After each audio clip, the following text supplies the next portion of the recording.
I met a Gypsy.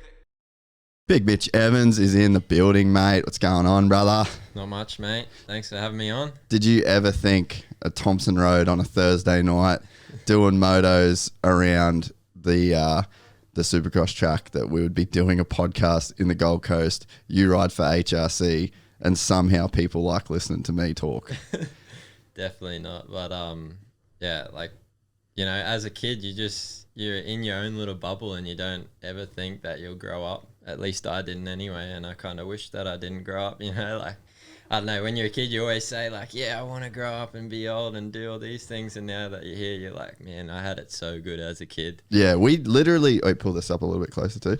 We literally did live in a bubble. Like, that's one of the things that when I moved to America and went out, like, into the world, I was like, dude, we lived in this tiny radius. Obviously, you travel for races and stuff, but as a kid, I was like, Edmonton, school, Thompson Road, Mariba, right? Like, it was just this tiny little universe that you live in. Yeah, it was, but really, we had everything there. You know? Like, we would go riding, we could go to the beach, we could go fishing, we could go swimming in creeks and cliff jumping, and then we could go up to Tinaroo and go skiing. So, I mean, you know, always growing up, I was like, why do I ever need to leave Cairns? We have it so good here. And I remember going to school with all these people and they'll be like, I can't wait to get out of Cairns. And I was like, man, your life must be pretty boring then. Yeah, I never got that. Like, obviously, when you grow up the way that we did, we're always doing something, whether it was going to races or if not, there was, you're at Tinaroo, there's always stuff going on. I never actually got that, but maybe we were just lucky to have cool parents that actually, like, took us to do stuff. Yeah. When you grow up, you kind of like meet other people and you see what their parents sort of give them and whatnot, and you really think to yourself, wow, like, you know, especially for me, my parents like gave me everything. They devoted their whole life basically. Once they had us kids, it was just anything and everything that we wanted. They would work so hard and just do whatever it took to give us that sort of lifestyle. So it was pretty cool. Yeah, so a lot of people might not, I don't even know, like, I feel like I've spoken about you enough for people to know that we pretty much grew up together. Like, we only lived a couple, you know, like 10 minutes away from each other, and the whole time through racing and practicing and whatnot. But I don't think people have too much of a idea of your story of, I guess, the whole background, how you got into racing, the fact that you were, like, I was thinking about it before, pretty much Pete had like MTF of the you know what I mean? Like, it was like this little full motocross academy that was you, it was Richie, it was Jats, Wade Hunter, Matt Hunter, me and Maddie, and who else was Todd. Todd, that dude. That guy. Well, don't even get me started on that guy. But yeah, so then there was Todd as well. And if you look at that group of riders, you've got Todd Waters, current Australian Supercross champion, represented Australia for Motocross of Nations, MotoGP, what do they call it? MXGP, podiums. Yeah. You've got Jats, two-time Supercross champion, maybe one of Australia's most popular riders. You've got Wade, was a factory rider for Serco in Australia. You've gone and done what you've done. Then I was thinking about it as well. Caleb Ward also did time in Europe. Wilson Todd.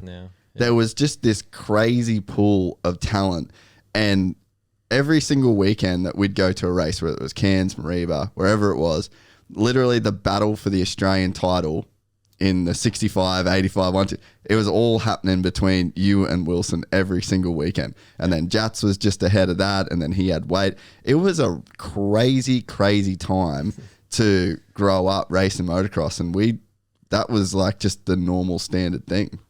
Yeah, well, like, I've heard you talk on the podcast before about, you know, like, why Australia isn't quite as good as Europe or America or whatnot, and you've said, like, the tracks, and yeah, I agree with you in that, but I believe when you go to Europe, everyone just races each other every weekend, you know, and that's what I believe why we had that little bubble growing up, and we'd always race each other every weekend, and we're, you know, there was always like two of us in each class that like would go head to head. Yeah. So every time you go to the track, someone else would be doing something a bit better than you, so you could learn off them, and then you're always trying to chase them. And then especially for me being the younger one, when I go practicing with Jackson, Richie, and everyone that you named, that I was you were little the grommet, kid, yeah. and I would see them and I'd just be trying to chase them and keep up with them. So I believe, you know, I progressed so much faster because of that little bubble. So it's crazy to look back at it now and think, you know, like when we were racing there, we always watched AMA Supercross on TV and whatnot, but we always dreamt about being there and thought, I'm going to be them one day, but did we really actually believe it, you know? I just think it's insane. Like, even Matty, for what Matty's done. Like, Matty manages Jack Miller, Toby Price, all the V8 Supercar dudes. It's like everyone from that little crew has ended up doing crazy stuff in this game. And it's funny, like, people, that normal attitude of what you said, like, I can't wait to leave Cairns, there's nothing going on here. It's like, man, it seemed to work for us, like, for whatever reason. And I don't know, maybe it was just because there wasn't anything else to do in that big town sense. Like, I didn't go to a music festival till I was in my 20s. Like, there's all this stuff that I just, like, we didn't do because we didn't have it, but we just, like, did motocross and learned about, you know, I guess that's what pushed me into filming. And then you guys obviously took the racing thing. But do you remember the battles with Wilson? Like, because that must be weird to grow up. Like, normally there's like the fast dude in town and then he's better than everybody else. But it was like we had the two fastest dudes in town, and like you guys just battled like crazy every single weekend for your entire junior career.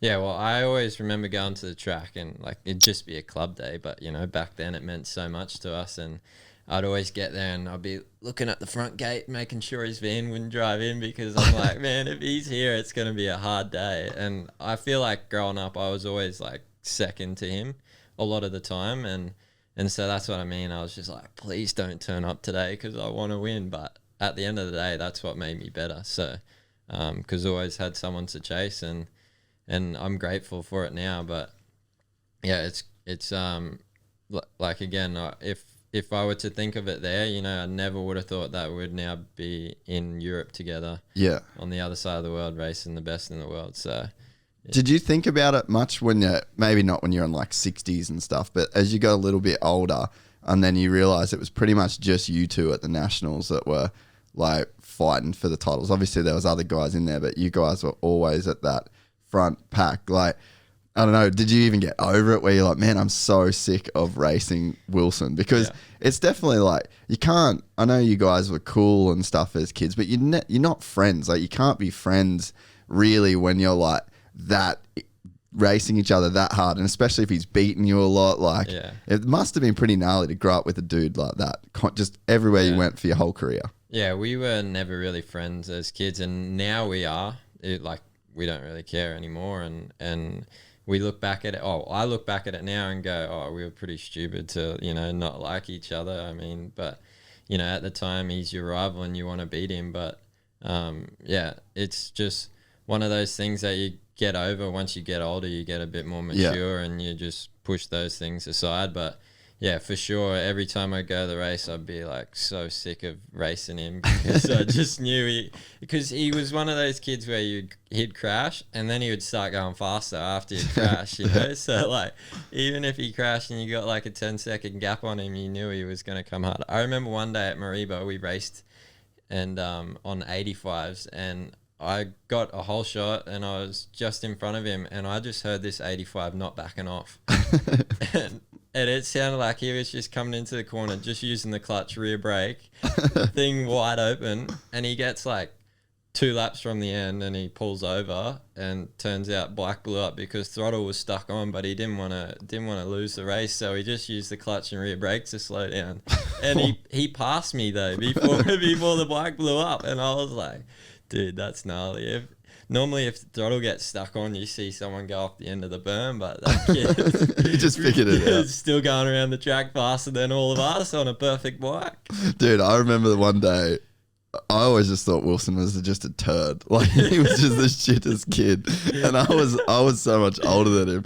And there was one day we were at Tinaroo, and he rode his bike, like he rode his 65 to, I don't know whose place it was, but anyway, it would have been Uncle Pete's, and yeah, because he lived like oh, it was right just there down the road. But yeah, he gets on this we're all riding the tube, and we're all just like pretty much just paying out on him essentially. Yeah. And then he's like, we were like bucking each other off the donut, and then he's like, give me a go. And we're finally, he was like the last, everyone had 3 goes, and we finally give him a go. And he's like, as soon as we did it, he, the cocky little bastard, was like, nobody will get me off this thing. And I was like, you're dreaming, dude. Like, you are going to get absolutely sent right now. And man, couldn't get him off this thing. Like, it was like a spider monkey was locked on. This thing was flipping through the air, and like, he would have been hurting, eh? And he just would not give up. Like, he had to win. And after that, I was like, damn, he's a little turd, but like, you got to respect that. Like that level of like whatever he's doing right now to like stay on that tube. It's not muscle. It's not strength. There's some weird stuff going on in his head that's keeping him on there. And I got to respect that. Yeah, but that was like anything though. Like whenever, you know, like that bubble we had, whenever we did it, it didn't matter if it was motorbikes, push bikes, scooters, or skiing or whatever. It was like, I don't want to be last because I'm going to get picked on. Yeah, 100%. So it was like a big competition, no matter where we went. So yeah, and it makes so much sense nowadays to see, especially with you, because you were like the grommet of the crew, and you've probably taken it the furthest, really, like in terms of consistently, like going on second year with HRC over there. Like you've reached like a crazy level.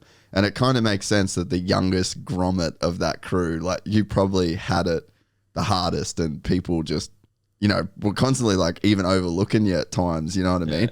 And especially like, it's interesting because Jats was like such a star. He just was killing it. Like he had this crazy style, seemed like everything came super easy to him. And like, because he was a little bit older, the first one to go through. And it would have been interesting now, like that you can look back to even see the kind of impact that had, like seeing what your cousin could do. And I mean, I'm sure you were just thinking like, there's no reason I can't do that. Yeah, well, always as a kid, like I remember mum saying, like from watching like TV or whatever, like I'd go to school and everyone be talking about, I don't know, like Humpty Dumpty or whatever, or Banana in Pajamas, and I have no idea what they're talking about, because by the time I was, you know, could watch that stuff, my brother and sister and Jackson and that were already older, and so they weren't into that. So I didn't want to be into that. I wanted to be in with them. So I was always just, you know, that progressing a little bit earlier kind of thing. And I would always see them doing something, and I'd just be like, all right, I need to try and beat them. And because I'd always get picked on when I'd be so much more shitter than them. I'd be in tears so many times, going crying to mum and dad, but at the end of the day, it made me a better person. But yeah, like, and I remember always thinking as a kid, like, luckily I never got to race Jackson or Richie, like as we were kids or whatever. Otherwise, I reckon there would have been some brawls in the pits just at a Cairns Club day. Yeah, well, I got in a couple of those too. They definitely happened there. But what was it like having your cousin that was like such a good dude to look up to in that sense? And he was just, because Jats, man, he like literally won everything. He was like just that little bit older than you. It must have been pretty cool to know. Like, did it give you a feeling that you just knew you could do it because he did it? Yeah, not so much. Like, I remember as a kid, I used to always look up to Jackson and be like, wow, you know, like he's riding so good, and I just wish I could be like him one day. And I think what really helped was like, whenever we'd go to like a school or something, Uncle Pete would really listen. And then when we'd go and ride together, Uncle Pete was the one coaching us, you know, and he just would retain everything, and just, he wouldn't tell us as much as like he would tell Jackson and whatnot. And like, it wasn't like because, you know, he wanted Jackson to do better or anything like that. It was just, you know, Jackson's his son, and they probably just more time too. Exactly. And but whenever, because I seen what Jackson was doing, how good he was doing, and I knew that it was come from Uncle Pete. Whenever Uncle Pete told me something, I would just, I'd do it perfect. And if Jackson wouldn't do something right, you know, Uncle Pete would get a little bit mad. And we've all seen how scary he is when he's mad. So when he would tell me to do something, I'm like, I need to do it perfectly, you know, because I don't want to get yelled at. I don't think people understand, not even Pete, but like your mum as well was like gnarly on bringing you guys up as like, because people might not know the commitment that it takes to go from Cairns. I mean, there's a lot of people that travel a long way from motocross, but I guess to the average person that's not really in it and has done it, like the level of commitment that went in by like your parents and Pete and Sue is insane, man. Like big ass vans driving 22 hours every second weekend to do the sunny states just to be competitive. So like it was important that if that commitment was being made, that you guys took it serious, and like everyone took it serious, like from the top down. It was like a pretty well-oiled machine of that whole sort of crew, and like the hunters would help out, and then all you guys would help out, and then we'd be going to races as well. And it was like this pretty cool kind of setup, but they took it serious because if you couldn't half do the racing that you guys did when you grew up. Yeah, and like I always seen how hard mum and dad would work, and you know how under the pump they were to get everything ready, and then we'd leave Thursday after school. That night they'd drive all night and all Friday to get down to Brisbane to do like the sunny states or something. Race, get in the car Saturday night, drive home back to Cairns, get home Sunday night, and then they'd only have, you know, clean everything up, unpack the van and go to bed, only have a couple of hours sleep, and then go back to work the next day. And like at the time, you know, I seen it, but I didn't really understand or appreciate it as much as like what I would now.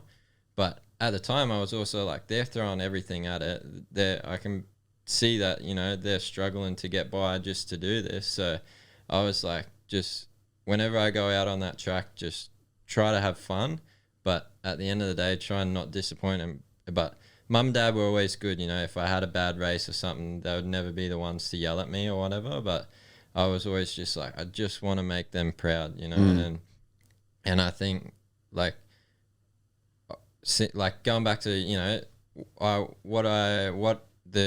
when you go to school with other kids or whatever, and you see like their parents don't give you as much, and to think, you know, my parents already give me enough just to go riding a dirt bike. Yeah, let alone all the rest of it. Yeah, once a week or something, let alone driving 40 hours every second weekend to race dirt bikes just because maybe one day we'll be able to make a living out of it. It was pretty crazy. Did you always have it in your head that like, I'm going to be pro, I'll make the money back? Like, when did that mode of thinking even kick in? Because I don't think you can really think about it when you're super young. Like, I think you can have it in your head that you want to be pro and be on TV and all, you know what I mean? Like there's that side of it based off just what you can see. Yeah. But then I think at a certain point it gets a little bit more real of like, all right, well, I've got to finish school in a few years. Like all these other kids are talking about what job they're going to do. I don't really want to do any of that. Like when does that kick in?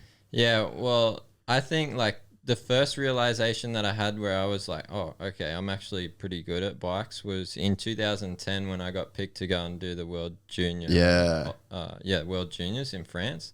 Before then, you know, we were still just doing, even though like we'd been to Australian titles and got second or whatever, I still just thought we're some average Joe Blow or whatever. And once I did that, and then, you know, going up through juniors, you'd, you know, step up a class and you wouldn't be as good, and then take a year to come good, and didn't really think about it. And then, once I got to like seniors and started riding for Bish and Wardy's team, I was in grade 11 and 12 going to parties and whatnot and not really training, you know. I'd just train on the bike, and that was like once or twice a week.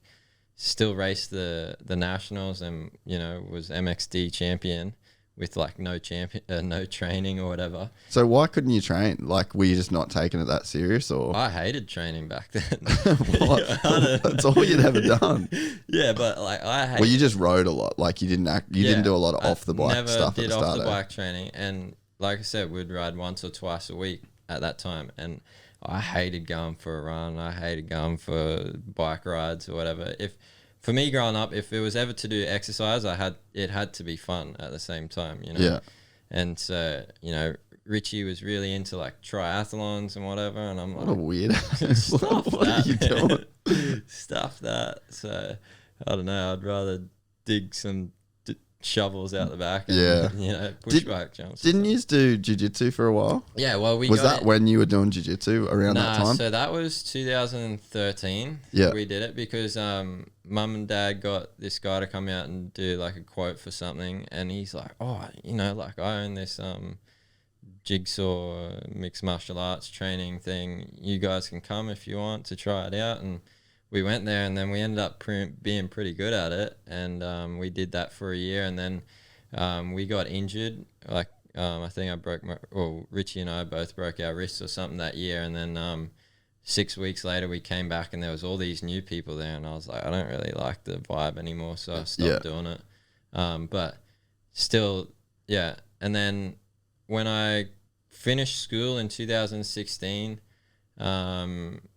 Serco paid me enough where I could just do that full time, and so that's when I kind of took it seriously, and I just started training flat out. Still not really doing much off the bike, just a lot of riding, and then we went to round one, and we had in our head just, you know, take it easy. Like I was riding with Jackson during the week or whatever because we were teammates then, and he was always better than me, but not by much. But we went to the race and we were like, okay, just take it easy, you know, first year, try to learn it. And then straight off the bat, podium. And like I'd get to the end, I'd be like trying to pace myself during the race and get to the end. Were they 30s back then? Yeah. Well, the first moto was 30 and then second moto was a 20. Yeah, right. But I remember like we were training at Smithfield track. Yeah. Like the week before Wonthaggi it was, and you know, it's a 45-second lap time. It was like 35 degrees. That track is rough too. And no wind there. And I couldn't even do 10 minutes around there, man. And I'd pull in, take helmet off, crank the aircon in the car. And I'm thinking, I got to do a 30+1 next week. How am I going to do that? And then we go there and it's like 10 degrees. I get to the end of the moto and I'm like, I should have went harder, you know? That's insane. It's amazing how much like cold weather or the weather changes it. But yeah, it was then where I was like, wow, you know, okay, if I actually do work a little bit hard, you know, like I shouldn't underestimate myself because I was right there. And then we went to Appen and 2 weeks later. Crappen. Mate, everyone calls it that, but you like it? I love it.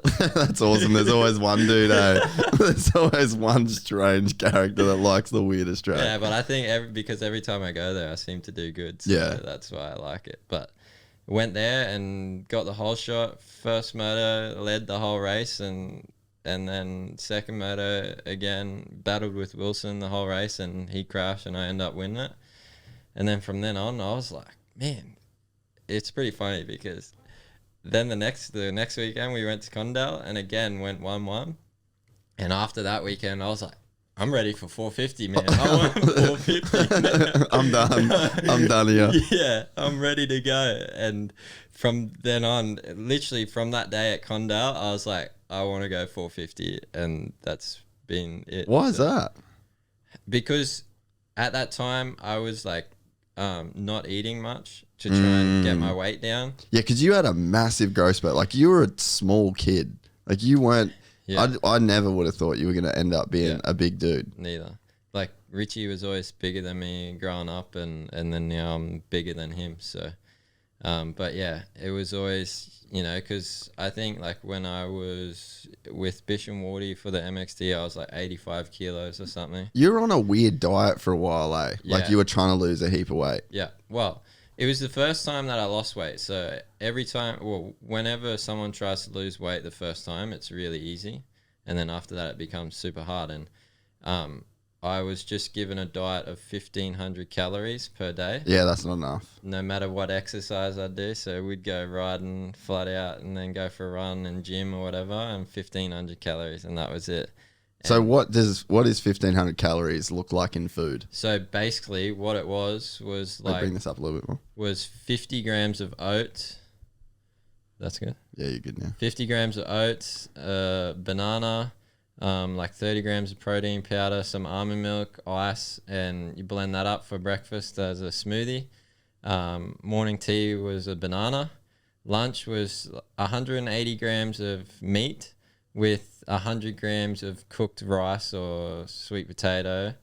And then afternoon tea was a couple of, this is where I made a mistake, is like 4 rice cakes with peanut butter. But at the time I didn't like peanut butter, so I'd just have rice cakes plain, and peanut butter is pretty calorie dense. So I was going to say you're missing a bunch of calories. I was missing there. like 500 calories. So you're on 1,000 calories for the day.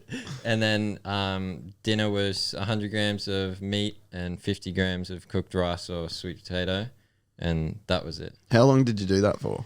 I did that for pretty much like 10 weeks in 2017, and I believe that's why I was like so fit, because my body became so efficient at using energy because my metabolism just dropped, and I was just like get to the end of the race and be like nothing. But then Monday, Tuesday, Wednesday after it, I was like wrecked, and I'd normally get sick after every race.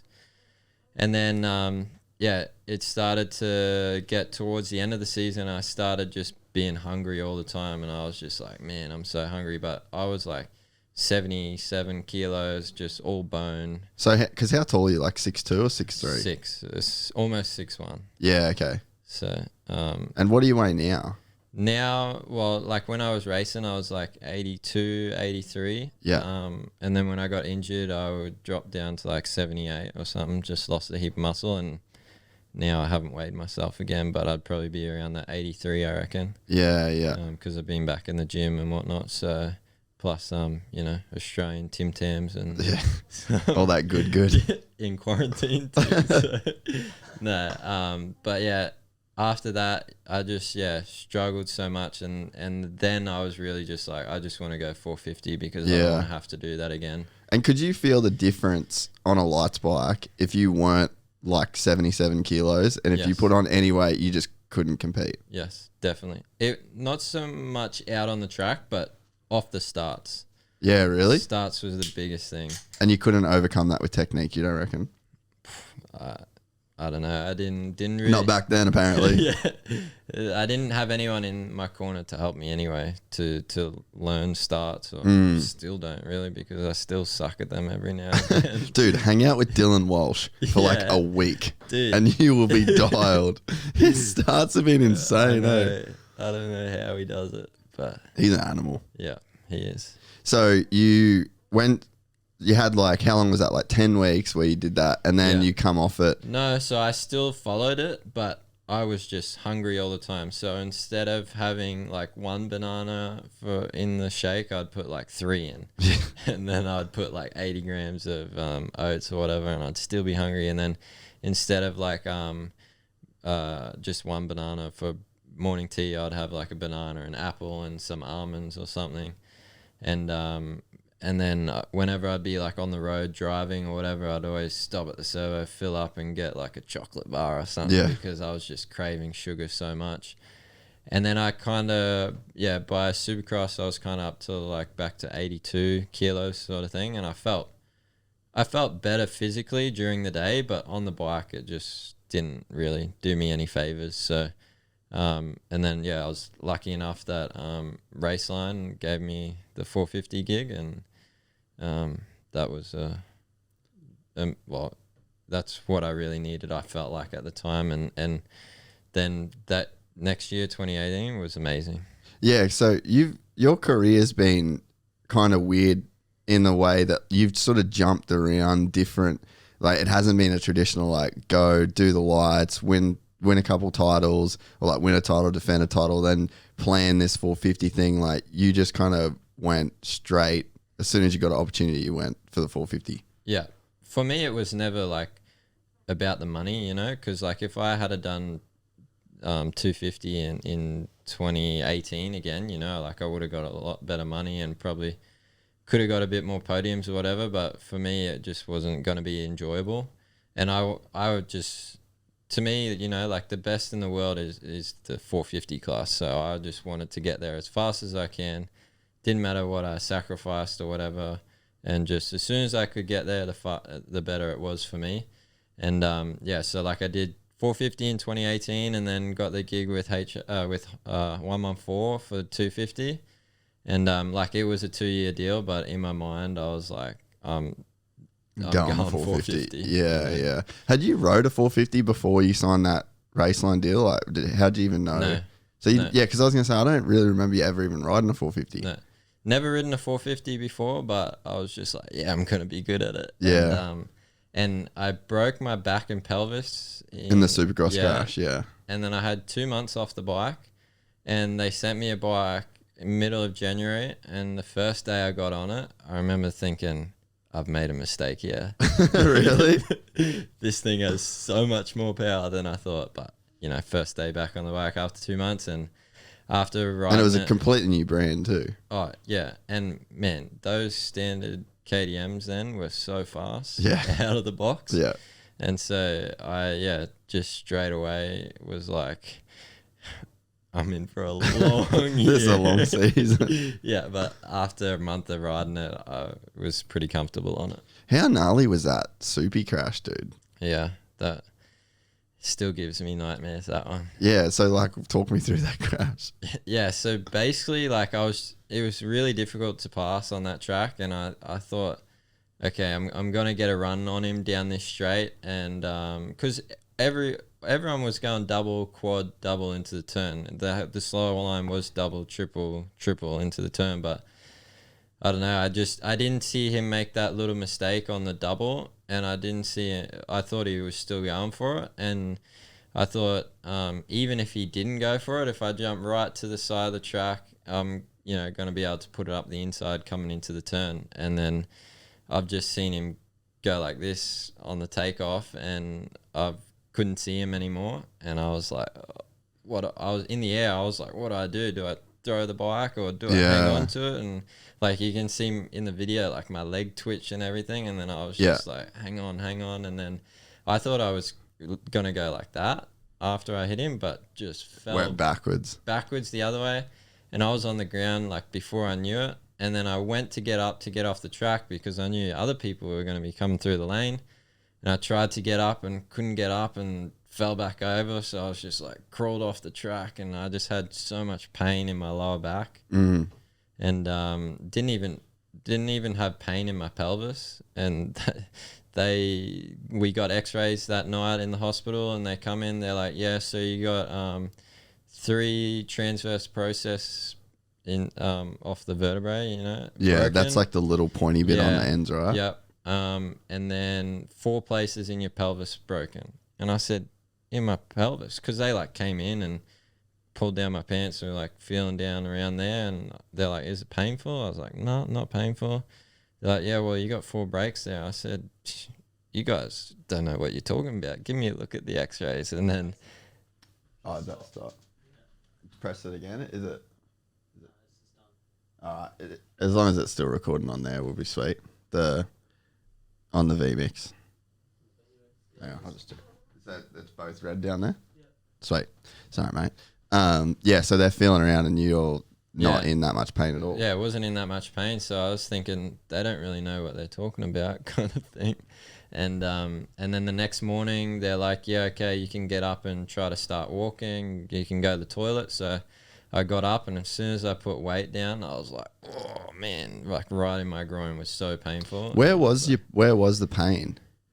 Mainly in my lower back, and then a lot of the pain. But like when you put weight on it, where did it hurt? Like in my groin, like so. I did mine in July, right? Yeah.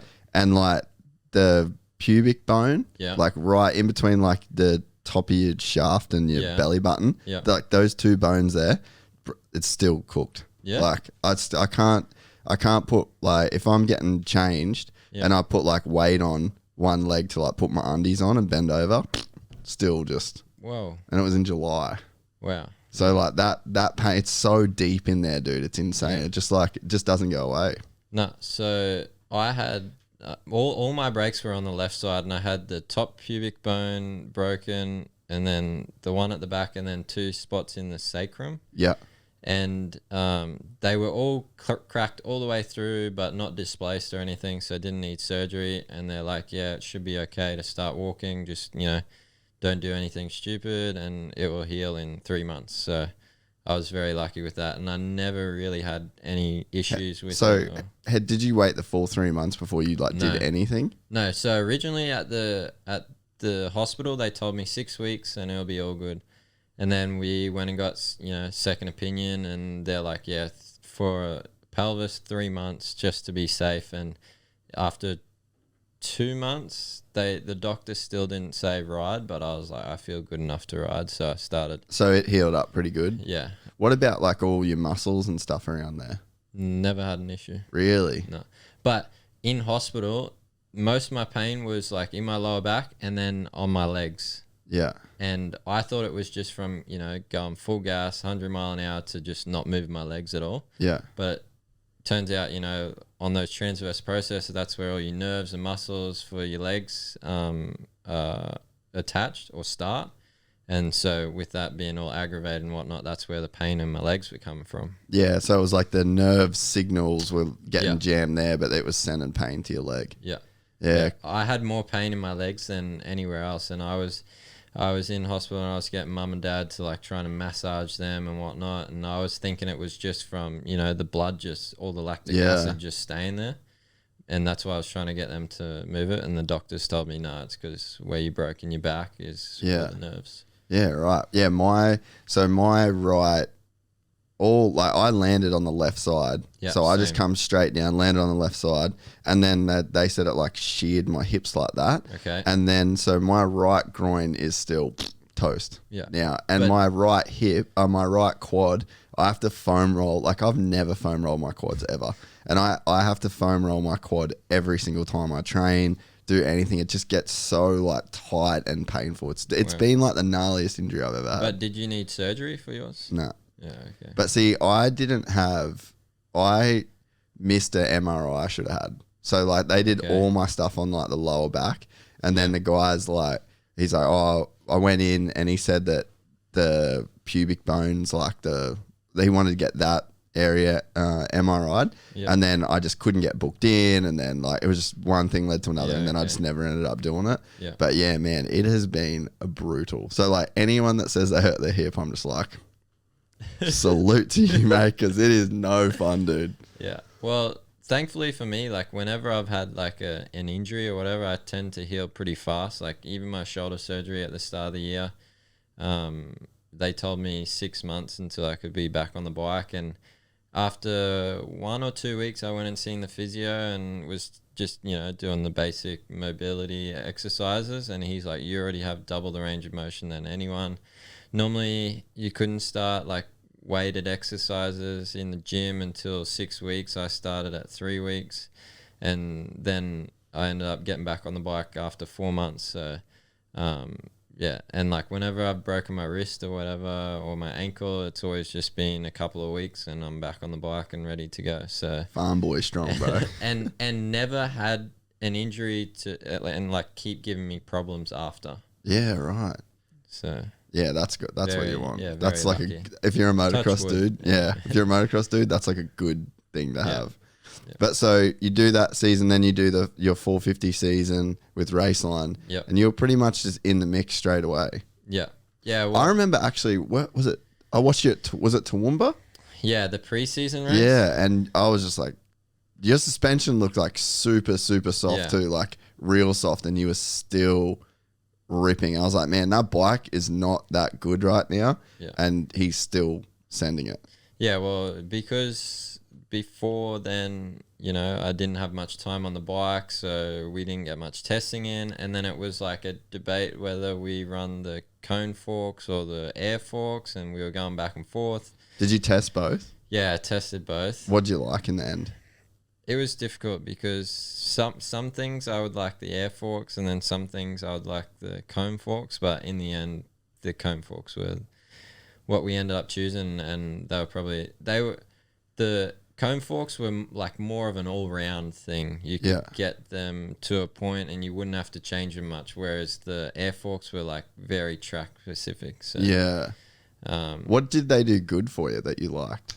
All the little bumps you hardly felt, whereas like when you get them really stiff over all the little bumps, it would still feel plush, whereas the cone, it's that fine balance between being stiff enough for the big bumps and big jumps, but then when you have that like small chattery stuff out of the turns and whatnot, they just become too hard, whereas the air forks were really good for that.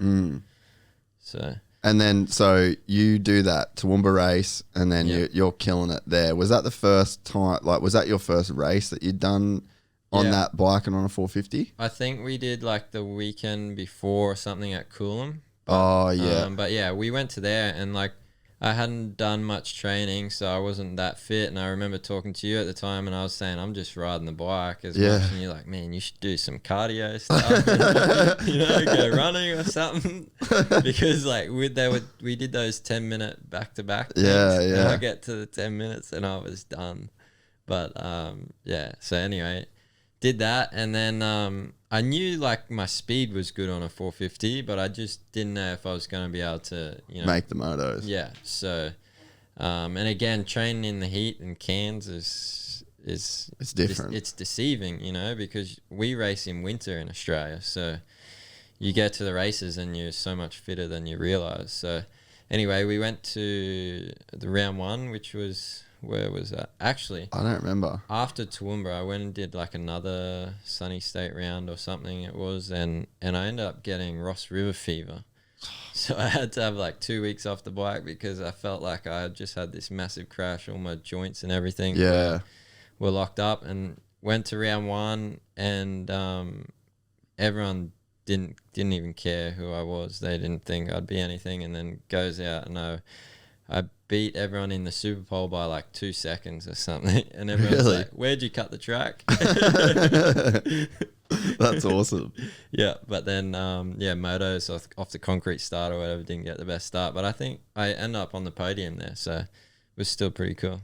And then, so that year, because what year was that? 2018. Yeah. So 2018. I don't remember going to many nationals, or like not really watching that many of them. But how did that season end up playing out overall? And then so you did Motocross the Nations that year too, right? Yes. So do you think that Motocross the Nations was your thing that put you on like the world stage, or were teams already sort of talking to you before then, or like how did you make the Europe connection to begin with? Yeah. So when I got over there, I asked Livia that, and she said that she's always like kept an eye on the Australian series and always seen like my name come up and whatnot. And because Dean had raced over there before, so they kind of knew what Dean was like. And then it wasn't until Nations, I believe Giacomo was there, and they seen me battling with Kenny in that last moto. And from there, he's just like, we're going to get him. So to answer your question, they already had an eye on me, but it was Nations that they were like, okay, we've seen him on this world stage. He's good enough. Let's get him. Whereas, taking me from Australia, it's like a bit more of a gamble. Yeah. So talk about Motocross Nations. Like how gnarly was that? So because you were on a 450, so you're in with all the big boys. So like where was it? What track was it at? Redbud. Oh, so there was Redbud. Yeah. No shit. All right, so talk about that whole experience. Yeah, well, that one... Because that place is epic, eh? Yeah. Like, I don't think the track was that good for that weekend, like with the weather or whatever, but like the facility's insane, eh? Yeah.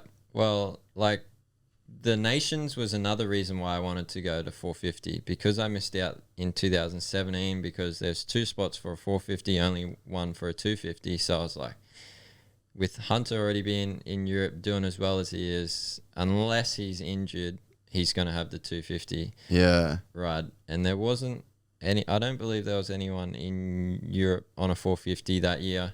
And unless Todd was. Yeah, Todd was. And but anyway, so I was like, there's 2 spots on a 450, there's more chance of me getting to go to Nations on a 450 than there would be a 250. So that was your goal Like, Yeah. how long has Motocross Nations been in your head as like a thing you wanted to do? Ever since I filled in for Jed at Majora in 2016, because like I said, I wasn't really training then. Yeah. And I went there, never raced a 30-minute moto in my life until I went to Nations, lined up next to like Hurlings and that, and I'm like, far out, man, you know. Anyway, so once I seen that, I was like, I just want to do it. So I did everything I thought I could to be competitive there, and rocked up there, and like we were riding in California a bit beforehand with like Barsha and that, and we were kind of the same sort of speed, and then rocked up there and it was just full mud. So I was like, sweet, level playing field, who cares what these people, who they are or whatever. And then Hunter goes out there and he's like Saturday we were still trying to set up the bike, and I didn't do very well on Saturday. Like they dropped my result in the qualifying race. And so Sunday I was like, come on, man, I need to redeem myself here, because, you know, I had all those keyboard warriors saying, who the hell's Mitch Evans? Oh, because wasn't Chad giving you shit? Yeah, well, Chad was trying to be on the team. That's right. So, and everyone, you know, Chad's the best ever out of Australia, so everyone's like, yeah, put him on the team. And then when they didn't get picked, they're like, who the hell's Mitch Evans? He can't even last a moto in Australia, blah, blah, blah. Anyway, so I was like, I just got to show these people up, you know. So got there, and Sunday came around and ripped a good start in Moto 1, but because the track was muddy, we did the sight lap, and when we came back for the before the start, they changed the rear tire, and when they put it on, they forgot to tap the rear brake a few times. So I've gone into the first turn, man, and gone to get on the brake, and I just kept going. So didn't quite get the best start there, but I think I finished 10th that race. And then Moto 2, I got the inside gate pick. Didn't get the best jump off the line, but I snuck around the inside and came out like 5th or something. And I had like Tony and a few other guys around me, and I was just like, holy shit. You know, like, do you remember that feeling, being there and actually thinking like, what am I doing here? Yeah. I don't really remember much of the first lap, but I remember the second lap. After the pitboard area, it's got that step down, and then before the mulch section. Yeah. That mulch section was so deep, and I was like just tiptoeing through there every lap. I was like, just don't crash, just don't crash. And I remember second lap, Hurlings just like jumps over my head, just on the limiter through there the whole time. And I was like, holy crap, you know. And then they kind of like broke away from me a bit, and then I could see I started catching Kenny the whole time. And I was trying to get around him, and I started doing the leap too, because Mafro Junior Aussies in 2009. Remember that finish line tabletop? Yeah, I do. Jackson and Richie, and never forgotten it, but they reckon I never jumped it. But I remember I jumped it twice on the 85, so they've called me halfway for the rest of my life, because I only jumped halfway. So I was like, if I'm going to Red Bud, I have to jump it at least once. So I jumped it like 5 times, and then with 3 laps to go, I came up like pretty short, because we walked the track with Burner, and because I was riding the Rocky mountain bike, Burner's like, Baggett rides this track 90% of the track in second gear, and he hits the leap in second gear. So I was like hitting it in third gear every lap, and I was only just getting over it. So I was like, I'll try it in second and see what happens. Halfway up the up ramp, things valve bounce. You're like, nah, second's not the move. I was like, too late to back out now. Like 50-50'd it. Everything was all good. Came around the next lap, went double singled and jumped to the flat, and just rear wheel, just all the spokes blew out. Oh no. And I heard this like grinding noise, and I was like looking down, couldn't see what it was. Still had 1 lap to go, so I started rolling all the jumps, and I was in 9th, and I went back to 14th.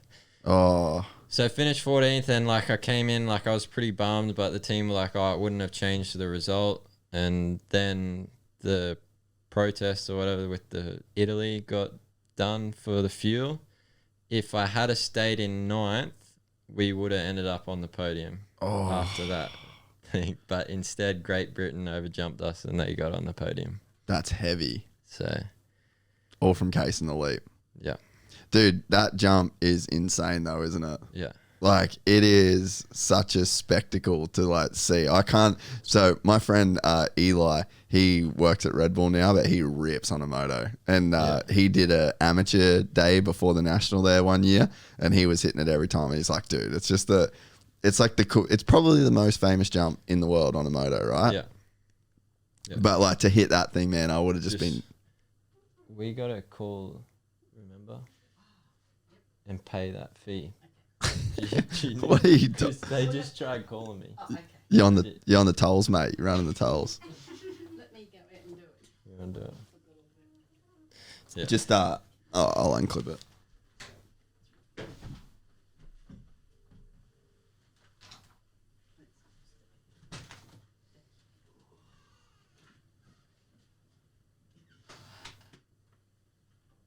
Yeah, sorry about that. That's all right. But yeah, that jump. Is it as fun to hit as it looks? Yeah. Really? But honestly, when you jump it, it doesn't even feel that big because it's like such a step up. Oh, not even yeah. in the air for that long. But it's good because you can still see the landing, whereas like other jumps when you can't see the landing, that's when it feels big and scary. Yeah. That makes sense, dude. We are like the Aussie version of that. It's like the MX Farm triple, like nowhere near as big, but like that's still like the most fun jump. You know, like there's something about like uphill triples that I just have like the sickest feeling. Yeah. I've never been to MX Farms. So. Oh, really? Yeah, well, it only just came out in 2019, didn't it? Yeah, okay. So I was already in Europe. Yeah, dude, that track's fun. It looks good, man. Whenever someone posts a video there, it looks like it's got good ruts and everything. So Yeah, he's got like full sprinklers. They all prep it. Yeah, you'll have to. I don't know. You probably can't do too much riding here while you're here, but fuck that yeah, well, place I'm is planning on it. So Yeah. How much longer are you here for? Like, till end of January. oh, so you got a bit. Yeah, so normally we would go back start of January and do testing in Sardinia, but the season's now a month later, so everything's being pushed back a month. That's nice. But I still have to go over a bit earlier to renew my visa and whatnot. So Yeah, sweet. So you do the Motocross of Nations and then you do well there. So when does the talk start happening for you to go to Europe? So I remember before Nations, Raceline had like already tried signing me, and I ended up signing the week before I left. And I remember saying to Mum and Dad, I said, I don't want to sign just yet. I want to sign after Nations. You know, what if something comes up? Anyway, so I went to Nations and, you know, I thought I did a pretty good result. And I was like, surely, you know, someone's going to contact me. A week goes by, nothing. And then finally, after that week, someone called me. And it was Livia and Giacomo. And they're like, hey, you know, are you interested in going back to a 250? And I said, oh, if that's what the offer is, then if it means getting me there to Europe, you know, let's do it. So, so it was that week, and then we had to go through the whole process of getting out of the contract with Raceline. That had to go through some lawyers and whatnot. Were they cool about it, or was it kind of gnarly? Yeah, so you know John Tisdale. Yeah. He sort of wasn't stoked. Yeah, that stoked about it. And that's he's the reason why it went through the lawyers and whatnot. But Chris Woods he's like, man, I'm not gonna be the one to hold you back from that sort of opportunity. So he was really good about it. Sorry, bro. No, you're right. And so, yeah, so we did that, and then, so that was, October, and then it probably was finalised, by start of November. Had to then get a visa and whatnot, and had to wait till December until that was finalised, and then I was like, as soon as I got my visa, I was like, I'm out of here. Yeah, that's gnarly. Wait, I want to actually, before we go to the Europe stuff, what was that Rocky Mountain bike like compared to your Aussie bike? Is there a big difference in 450s that you could feel? Yeah, power-wise, it was the same. But the biggest thing was it was just a little bit easier to ride because all you had to use was second and third gear, whereas the Aussie bike that I had was second, third, and fourth. So why do you reckon that it was like that?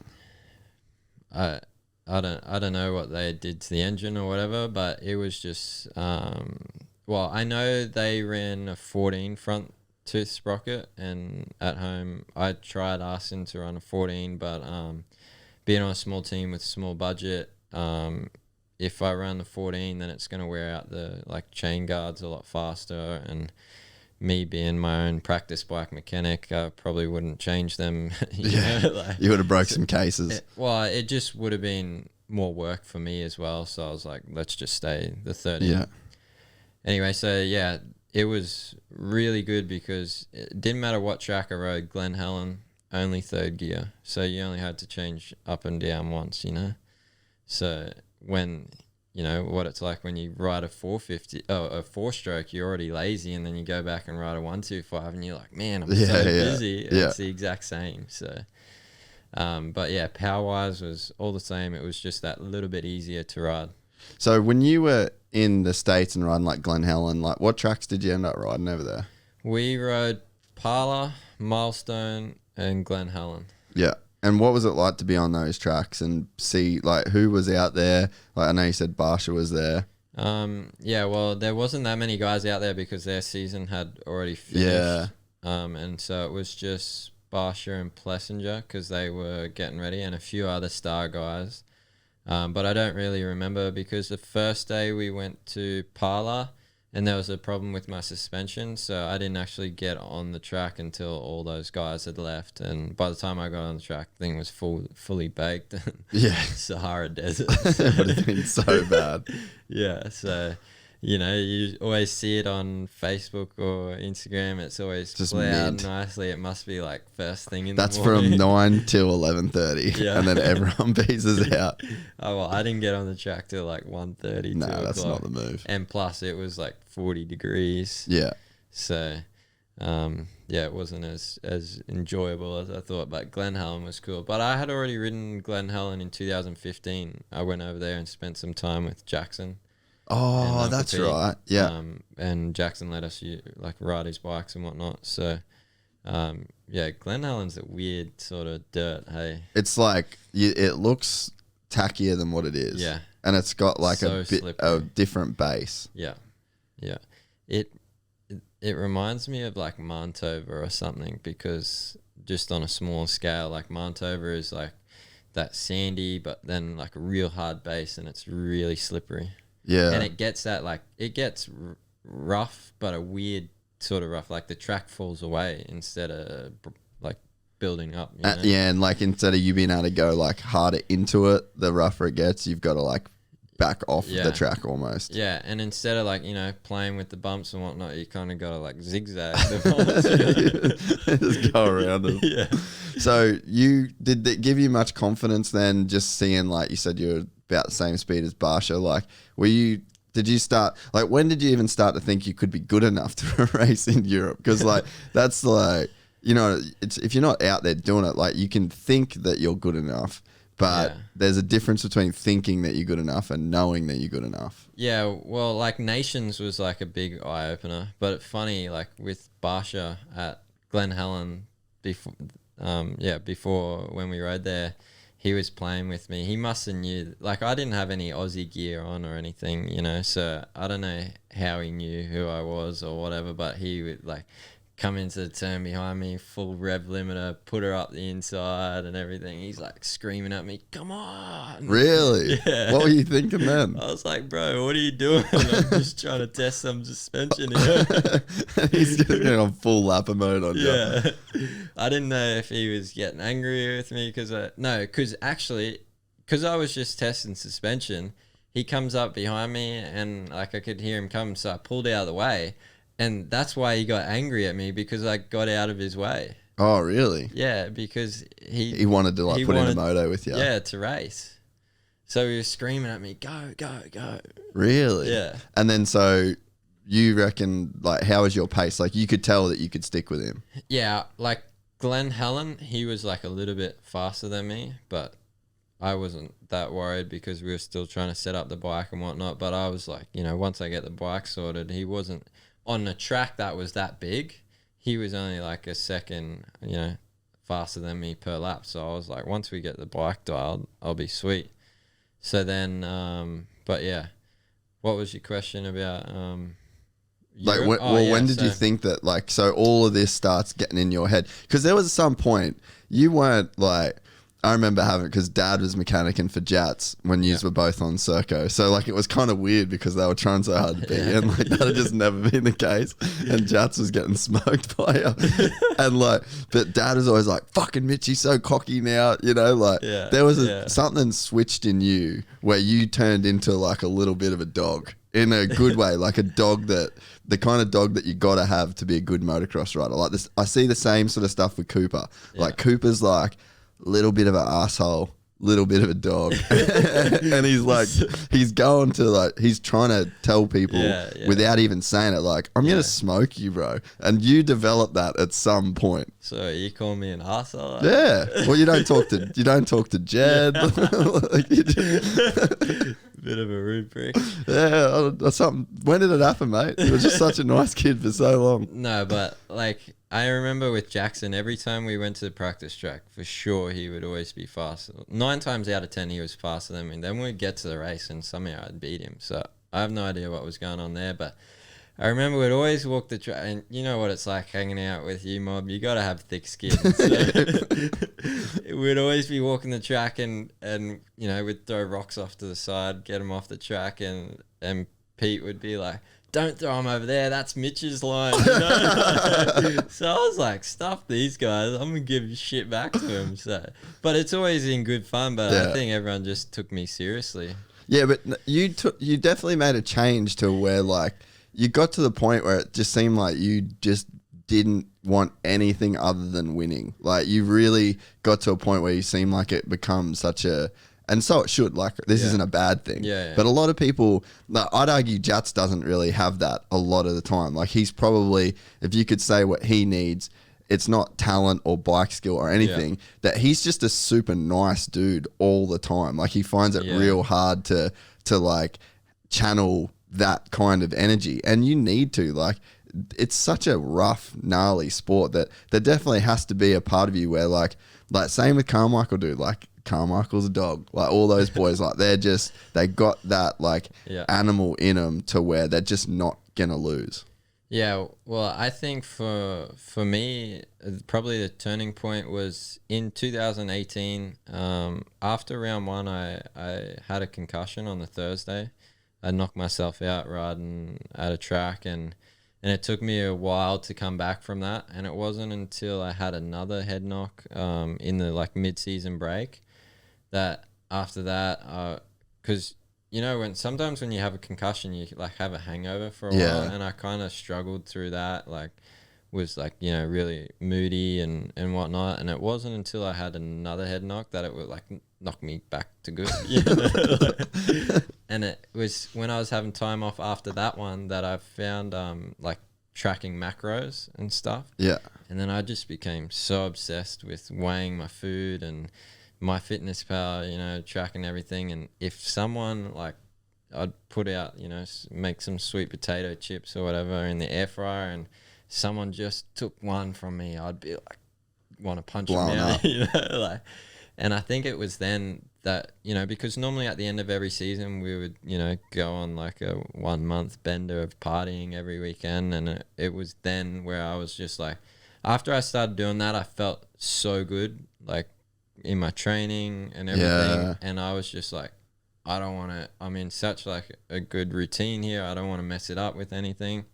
And then probably from then I was just like, I just loved training so much, and I just became obsessed with it. And then I was just like, if I'm putting in all this work, I don't want to lose anymore. Yeah. And so it was probably then. And probably too because, like, Wilson was telling you more than you'd beat him back in the day, and you were the younger one. So, like, maybe it just all added up into this recipe for you to do super well. And I remember thinking that when you went to Europe, so, like, when Caleb went to Europe, I was like, I don't know that he's ready. And then, you know, like, a few of those boys, you're like, man, I just don't know. Like, if you could not handle the racing, not that you're not fast enough, not that you're not fit enough, But for me, like, I lived overseas for 8 years, and I know how hard it is, man. Like, you've got to have that, like, mongrel in you to where, like, you can be so stubborn. Like, man, the part of the reason I didn't come home sooner than I did is because I was just stubborn. I was like, I'm not leaving. Yeah. I'm just doing it until I'm doing it to the point where it's ridiculous. Yeah. And people are just like, everyone's shaking their head going like, dude, you should just come home. Like, you got all your friends home, blah, blah, blah. And you just dig your heels in the ground. And I'm just like, this is what I'm doing, even if it doesn't make sense. And you've got that same mentality, I reckon. Like, I could sort of see it, you just shifted as you got that little bit older. Yeah. And I was like, I feel like Mitch is the kind of guy that when he goes over there, doesn't matter how cold it is at Lommel, doesn't matter how rough the tracks get, doesn't matter if he can't like speak the language, none of that stuff's going to worry him. Like, he's the kind of kid that just doesn't care, and he'll dig his heels in the ground and will just like do it just because it's what he said he's going to do. Yeah, well, I think like you can kind of only be like that for so long too, you know. And when I went over there last year, I struggled a lot, but it wasn't that things like that were bothering me. It was more because I went over there and I was by myself. I'd come home from training. I didn't have Wi-Fi. I didn't really have any like internet or whatever. And I was trying to do it on a budget and trying not spend so much. And which I look back now and I obviously changed for now that you're a baller, you know, should have been definitely not like that. But yeah, so I would just come home and just sit there, you know, staring at all four walls, and I was like, what am I doing here? And then you start talking to yourself so much and you just drive yourself insane. So, and that was last year when you were on the lights bike. Yeah, last year. So I really struggled a lot. So then when I came home at the end of last year, honestly, I didn't want to go back. Really? I was very close to not going back. And mum and dad like, just go back, you know, like it's going to be better this year. You know, you'll be on a factory team, so everything will be better. And, you know, don't worry about the money this time. Just, you know, spend it, like be smart about it. But, you know, just spend what you want to spend to be comfortable. Yeah, exactly. And if something costs this much, don't worry about how much it costs. If it makes you happy and you enjoy it, then do it. And I did that, and it was a different story this year. Yeah. So you get over there on that team. It's not a factory team, but you were just like, dude, I'm getting to Europe. I'm making it happen. Yeah. Yeah. It was a foot in the door. And like we spoke to the Lawrences before just to get an idea of what the team was like. And they said, you know, it's not a factory bike, but it's good enough to, if you put in the work, the bike's good enough to That's compete. Cool. That's cool to have that from someone like Hunter. Yeah. Yeah. So we're like, okay, well let's take the gamble. You always got Australia to come back to, so why not take the risk, you know? So we bit the bullet and went, and when I got there, everything was perfect, you know, like even coming off a 450, I got on the bike and I was like, wow, you know, the 250, it's actually better than I expected or better than I remember. Yeah. And everything went smoothly, and then, struggled again because I was already like 80 kilos by the time I got over there, and the trainer that they had me with said, you need to keep losing weight. And meanwhile, I had already been losing weight for like 6 months before that. And I was so depleted and freezing cold because when you don't eat much, you're older. Yeah. And then I got down to 77 kilos, and then my body just flicked the switch and again just craved sugar so much. And just living by myself, I was literally like 200 meters from the store, so you're just walking down doing jockey runs constantly. I'd walk down there, buy something, walk back, sit there still hungry, walk back, buy something, come back. So it wasn't the greatest, and I had a few injuries, but but I've kind of, you know, it takes a few years, but I've kind of worked it all out now. So what was your best result that first year? Or like, what were some of your best races? Well, like we did the pre-season races and they were really good. Like I did La Capelle, which was the weekend before, and I got 3-3 behind Olsen and Ben Watson. Yeah. But actually at that race, I tucked the front in a turn and like hit my knee on the bars, because at that race it's a big day. You do like, I think 3 30-minute practices or something, or maybe it's like two practices, or 1 30-minute practice, 1 30-minute like time qualifying. Then you do 2 25-minute plus 2 lap motos. And then you have the feature race, which is the 450s and 250s combined, which is another 25 plus 2. And I was a little bit sick coming up to it. And so the team were like, okay, we'll just get through the day, take it easy and practice and qualifying, learn the track, do what you need to do to get a good lap time, race the 2 motos. And then after that, we'll see how you're feeling. If you're still a bit sick, we won't do it at all. Or we'll just do the start, do the first couple of laps and pull off. And so we decided to do the first couple of laps and pull off. And I, on like the second lap, tucked the front, hit my knee and put a big hole in my knee and needed some stitches to close it up. And I thought that's all that was the problem. If I had kept riding, I would have noticed that, you know, my leg was getting a lot sore and whatnot. And I tried running like the week after, and every time I'd run, my leg would be really sore. And I ended up damaging the tendon that like the patella tendon or whatever. Yeah, or it's the tendon that fires your quad muscle. Yeah. And so my quad muscle wasn't firing at all for round 1. And I got to round 1 and I went 5-3 for 3rd overall. At the first round? Yeah. That's so my so first sick. ever GP got on the podium. And by the second moto there, I could barely bend my knee enough to get it on the foot peg. I was like, I remember going out for the sight lap. I was like, man, this is going to hurt. Like, I'd be sitting off the back fender just to turn a corner or whatever. But once the gate dropped, I forgot about it and didn't know about it. But when I got off the bike, like, I could hardly get up the stairs to get to the podium. And I remember they had to wheel me through the airport on a trolley because I couldn't walk. My leg, my quad to my ankle was the one size. It was that swollen. Really? Yeah. And I ended up sitting on the couch for 2 weeks after it because I couldn't walk. And so did you just have to let that tendon heal, or did they go in and fix it? Or well, yeah. So like we went to the hospital because we didn't know anything about it. We just thought maybe I had an infection from the cut. But everything came back good, so we didn't really know. And then I sat on the couch for 2 weeks, and then rode once before going to Matterley Basin, and then the week after that went in Belgium and got some MRIs done, and that's when we found out. But by then it was just like, just ride but don't go running because the impact is and it should come good in a couple of weeks, and it did. Dude, first podium at the first GP, what was that feeling like to like call your mum and dad and call everyone and sort of recap that experience? Well, it's funny because I went out for practice and qualify. Well, so we have practice, then time practice, then a qualifying race on the Saturday. And the practice and time practice, I was like 16th or something. And Livia comes back in and goes, man, what are you doing? You don't look like you want to be out there. Oh, really? Yeah, you don't look like the guy that we seen. That's heavy. Like, give me a Gomez round 1. Yeah, and I said to just calm down, like I'm not I got this. I'm not one to put in a fast lap. Just give me a break. Let's see how the race goes. Qualifying race, bad start, come from like 20th back to like 6th in like a couple of laps, and comes in.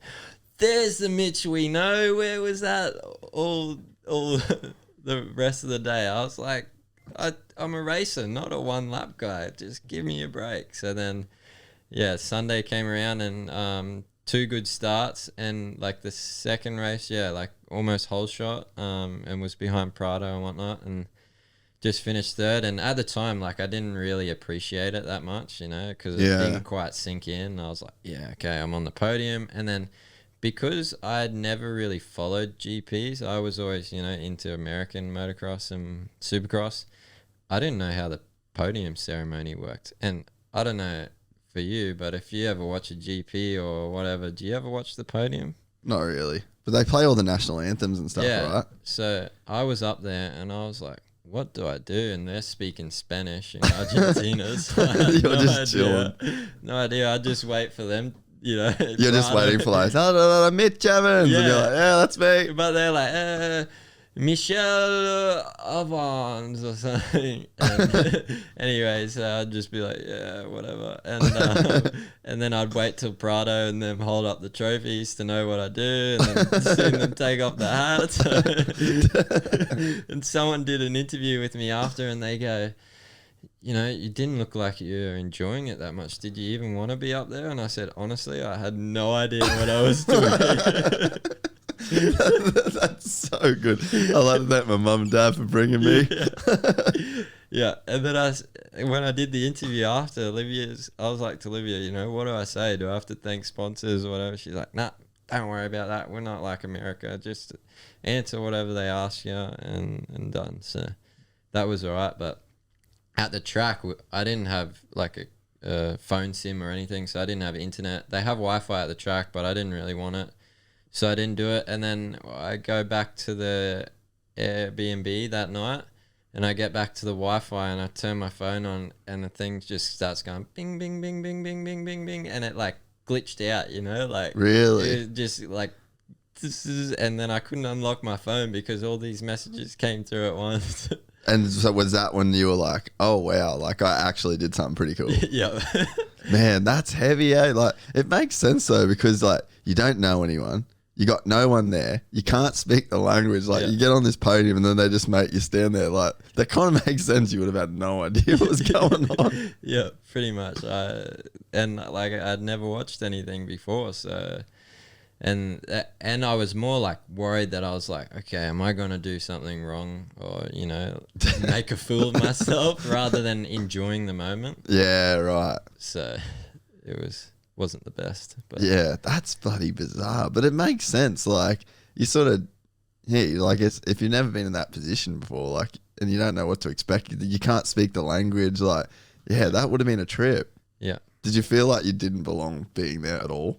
Yeah, well, like a few people had messaged me beforehand, and they're like, you know, like it's so good that you're there. You know, you belong there. Or does it feel weird to be there or something? And I was like, no, I feel like pretty comfortable. But then when I was on the podium, I was like, I don't know what's going on. I shouldn't even be here. Yeah. Did you feel like you crashed a party that you weren't supposed to be at? Yeah, pretty much. Oh, that's hectic. And then so when did how did the season sort of go from there? Because that would have had to given you crazy confidence to go at the first round, not be feeling that good because of an injury. Like you would have had to have crazy confidence from there. Yeah, I did, but also that confidence went away pretty fast when you sit on the couch for 2 weeks after it. And I only rode once before Madeley Basin, and I was like, oh well, I'll still do good. And then crashed first lap and had a problem with my clutch and pulled into the pits. And by the time they fixed the clutch, I was almost a lap down. Thankfully that track, well, thankfully and not thankfully that track is so long, because I was coming out of the pits and I still wasn't a lap down. They were just behind me, and they were giving me the blue flags to pull out of the way. And then a couple of laps later, they stopped giving me the blue flag because it looked like I was leading the race. So how much further in front, like what was the gap to them, you reckon? Like how far were they behind you? Like the pit straight. If you've ever seen Madeley Basin. Yeah. Straight. Like I remember I came out of the pits and I looked there and I could see Olsen coming around the first turn. So like, that would have been kind of sick, to be honest, though, because so like you were just like, oh, I'm winning. I was like, let's go. And then, so why I said not thankfully is because the track's so long. I did the whole moto and we didn't lap anyone, so I raced the whole thing in 40th. So you didn't catch up to anyone? No. Because the lap time's 2.5 minutes long, so we didn't lap anyone. That is torture. So like you didn't win the race, but you didn't get past, even though they were just behind so you. I ended up getting past after a while because I ended up like with like 6 minutes to go or whatever. I started looking up the track like, where is everyone? And I was like, we're not going to catch them, so what am I doing here? You're just cooking yourself. So I was just like, I'll just back off, and then I got to do one less lap. That's gnarly, dude. That you couldn't lap anyone, because that is a huge track, eh? Yeah. And then so where did it, like the season sort of go from there? Yeah, so we went to Valkenswaard after that and had a mechanical in the first race. So again, didn't score any points. in the qualifying race, I crashed in the first turn. I had to get stitches in my elbow, and then so I had like 30th gate pick, and there, if you don't get a good start, you're like last. So I came all the way back from like last to 9th. Pipe broke. Had to pull in the pits. No points again. So then second moto finished 9th, and then we went to Arco, and again I crashed the week in between that, and so I wasn't very confident going there, and I was kind of just like doubting myself, and I think I finished like 24th in the qualifying race, and Mum and Livia come over to me and they're like, you had already lost that race before you went out there, you need to sort out your shit, you know. Yeah. And so I changed my attitude for the next day and went 6-7 or something, and then I was starting to finally feel like physically back to 100%, and so we decided to do, because then we had a 5-week break, Yeah. and so we're like, we should keep racing during it. So I went and did this French championship, and I didn't get the best of starts there, and I think it was Moto 2. I came around and we're in this like really deep rut, and someone crashed in front of me and the bike went up like this, and I had nowhere to go, couldn't stop in time. Rear wheel hits me here, knocked out, ended up hurting my thumb. Thumb still gives me trouble to this day. Dude, this is a gnarly run of first moto. Like, can you imagine if you didn't podium that first race? You would have been like, man, I'm not good. Yeah, well, I mean, yeah, it was just tough because like I felt like, okay, I had such a good winter, and then I just wasn't getting on top of things, and I was just like, and at the end of the day, what it came down to, I just wasn't getting good starts, so I was always caught up in shit. Because Europe's like gnarly for first turns. Even Jed this year, man, he was either killing it or on the ground in the first turn. Yep. Is there something to Webster. that? Same with Webster, man. He couldn't even get past the first turn, the poor guy. What is it with that, the GPs and first turns? Because it seems like that's a killer for so many people. It's just like they take every risk in the first turn and they don't care, you know, whereas like sometimes I go in there and if there's guys around me, I'm just like, okay, keep it on 2 wheels, whereas those guys just come in, they're just like, I don't care if I crash. It's either they just gamble because it's like either they take a big risk and they'll come out good or they'll be last. So, and Walsh is really good at that. I don't know how many times he's punted me out of the way in the first turn. He just goes in there deep, eh? Yeah. It works, but Yeah, exactly. so when did it turn around that first season? Not really. So it just didn't get better. I mean, after that, we had that 5-week break. We worked on a few things to get the bike a little bit better off the starts. And we went to Mantova. 270 kit. No, we just put a 450 engine in there. Portugal. Yeah. So we went to Mantova, and Saturday was good. Track was really dry, but like got a good start. I finished 3rd in the qualifying race. And then the 2 races, it pissed down the night before and was so muddy. First turn crash, come all the way back to 6th. Second moto, the gate like flinched and like a heap of us got stuck in the gate, and so got going almost last again, and I think I finished 5th in that one. So that was like sort of like, okay, like, you know, we can be back at the front again. And then Portugal came around, and Portugal was like, is one of those starts where if you qualify good, you're going to get a good start even if you have a shit reaction or whatever, because it's like everyone just lines up 1, 2, 3, 4, 5. So I qualified 4th, so I was like, okay, sweet, I got a good start here. Bad start, but I think Prado was next to me, so what he did was like he pushed the other 2 guys there, and so I was able to like tuck Just around go in behind him. Yeah. And I like come out second, and I think I went 4-3 there and end up on the podium again.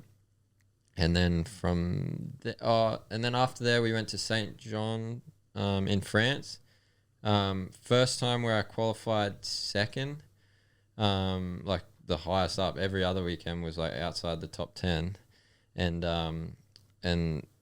both motos spun off the mesh, so I had to come from last again. I felt like I would have podiumed there as well, but I loved that track there. It was really cool. That was like the only track that I had been to before the GP. Oh, yeah. Because it was 3 hours from where I was living. Yeah. So, and then we went to Russia and it was okay. Latvia crashed in the same turn that Todd and Hunter had crashed. Oh, yeah. And then after that, Germany. And once Germany happened, it was over. I almost qualified first. Prado got me just on the last lap. And again, Germany's one of those starts where you just line up and first moto come around like second or something, and then Vial passed me, and we came into like one of the turns just before the mechanics there, and there was a heap of water on there and splashed me with water, and like got a heap of water between all my tear offs. Had to pull a whole heap, and I was dropped back to like fifth or something because I couldn't see where I was going. Finally was able to see where I was going, and I was making a charge back to the front, and then I crashed and landed on my lower back and had like a big hematoma. And from then on, the season was a write-off, really. So how did the HRC thing then happen? Like, obviously you'd done enough, like you'd showed enough promise, but to everyone that seemed like a left to center move. And it was funny. I actually can say that I said Mitch should 100% do a 450 because it seemed like everyone was being like, he's got to go on the 250s. He's going to get smoked in there. Then he's going to have 1 year in the 450s. Then he's going to be done. And I was like, I feel like Mitch can probably do extremely well on a 450 there. So how did that come about? And when did you think it was going to be an option? And like, do you know what they even saw in you? Because to everybody, it seemed very left field. Yeah. So at first, again, it was that red bud thing. Yeah, right. Because I battled with Kenny in the second moto there, like all the HRC guys obviously seen that. And then it was that first moto at Madeley Basin where I almost got lapped. That's so funny, dude. Like, imagine that if you're like, all right, I'm probably not going to win this race because I'm going to get a shit start. So what I'll do is I'll just wait and then I'll go 3 seconds in front of everyone and just stay there the whole time. And you could like almost win. You could like last place win every moto for the season. That'd be pretty sick. Yeah, but like that, it's funny because like, you know, after that weekend I was pretty disappointed. And then I get to Valkenswaard the next weekend and Giacomo pulls me to the side and he goes, hey, you know, like they were really impressed with that first moto. I was like, I finished 35th. Yeah. No, but like you're riding really good, you know. They can see that if you get a good start, you're going to be able to run with them. So they want you on the 450. And I was like, okay. Sweet. Really? After that? So it was all the way back then? Yeah. No way. And then, so the season went on and they couldn't find a 250 rider. So by Russia, which was round 8 or 9, they're like, maybe we're going to put you on the 250. And I was like trying to think of all the positive things, you know, like, yeah, okay, maybe I do need another year. I can build up a bit of money, blah, blah, blah. And then in the end, I just went to them. I said, look, I want 450. And they came back to me and said, yep, we want you on the 450. So when was that about? I think so Lockett was which was end of July. I think I signed. So like halfway through the season almost? Yeah, a little bit after halfway. Yeah. I think there was, like 5 or 6 rounds to go. That's crazy that it was that far back. How did it feel knowing that you had that deal going? Yeah, well, at the time, because I was in such a bad place with not enjoying it and whatnot, I was like, do I even want to sign it? That's crazy. Yeah, and it makes sense. Like, I know how hard it is living away, but if you think back now, to think the headspace that you would have been in to like want to turn down a deal with the best team in the on the planet, like it, I get it, but it's crazy to think, right? Yeah. And sitting here now, I'm like, thank God I didn't turn that down. But also, like, at the time, I was just like, I thought this is everything that I wanted, you know, like growing up or whatever. And then 2017, 2018, I was just like, I just want to get to Europe and that's what I want. And I was like, now that I'm here, I don't even know if I want it. And so mum and dad were like, just, we'll try one more year. We'll do it. And so ended up signing, and like I came home and everything was announced, and I'm here, you know, I go and see all my friends or whatever and people from motocross, and they're like, man, like how sick is it? Like you're team HRC, that's so amazing. And I'm just like, yeah, I mean, okay, like, and then I was starting to think, you know, like, okay, well maybe it is good. And Yeah. anyway, so I went back over there, and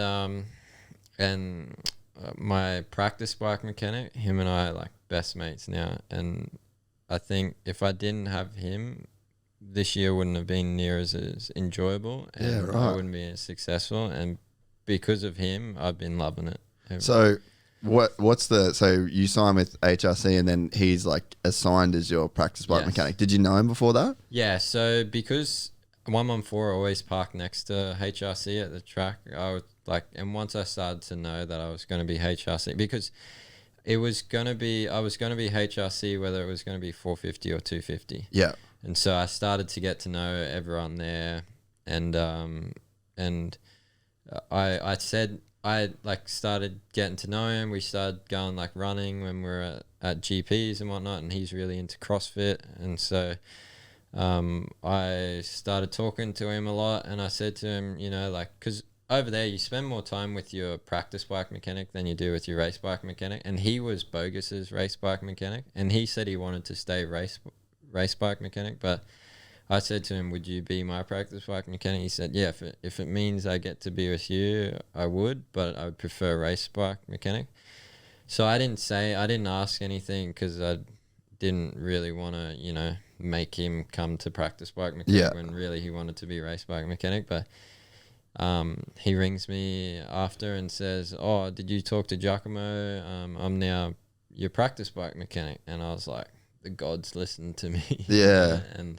And thankfully, yeah, he's like, because like when you're over there by yourself, you need someone like that, and he's more of a mate to me than like someone that's working for you kind of thing. Yeah, exactly. So thankfully he's assigned to me. If I had it my way, to the end of my career, I'd keep him as my practice bike mechanic. What nationality is he? Italian.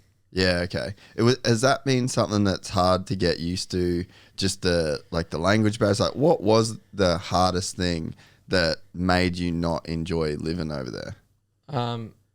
It was probably more just that I didn't have the same sort of circle to fall back on, or like I was just by myself. And when I get home from riding and training, I'd be there by myself.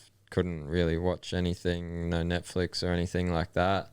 So I'd just sit there and stare at all four walls, or I'd just go walking down the street. And I don't know, I'm the type of person who I always have to be around someone. I love to be around people. So I really struggled by myself, and that was the only thing. So I even said, you know, like when I moved to Italy, I said to my practice mechanic, you know, what if we find a 2-bedroom apartment and you live with me? He's like, yeah, okay, we can do that. So, but he wasn't allowed to leave his thing anyway.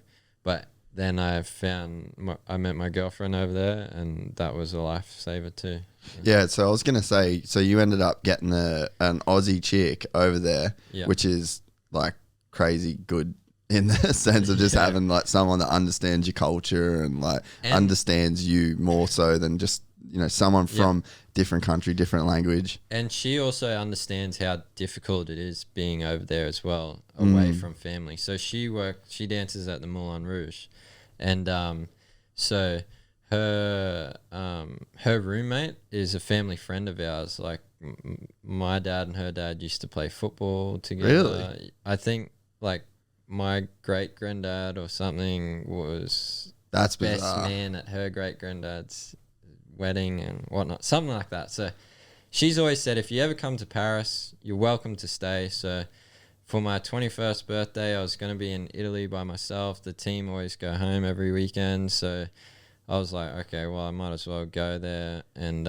so I hit him up, can I stay? And she's like, yeah, I'm not going to be here. I'm going to England to see my boyfriend. But my roommate said, you can stay here, no worries. So went there, and then it was end up being Jasmine's day off, and I said, hey, I got an extra ticket. You want to come to Supercross? She's like, yeah, no worries. And we just hit it off. And it was kind of like we were in the same sort of situation or point of time that we both really weren't enjoying it over there.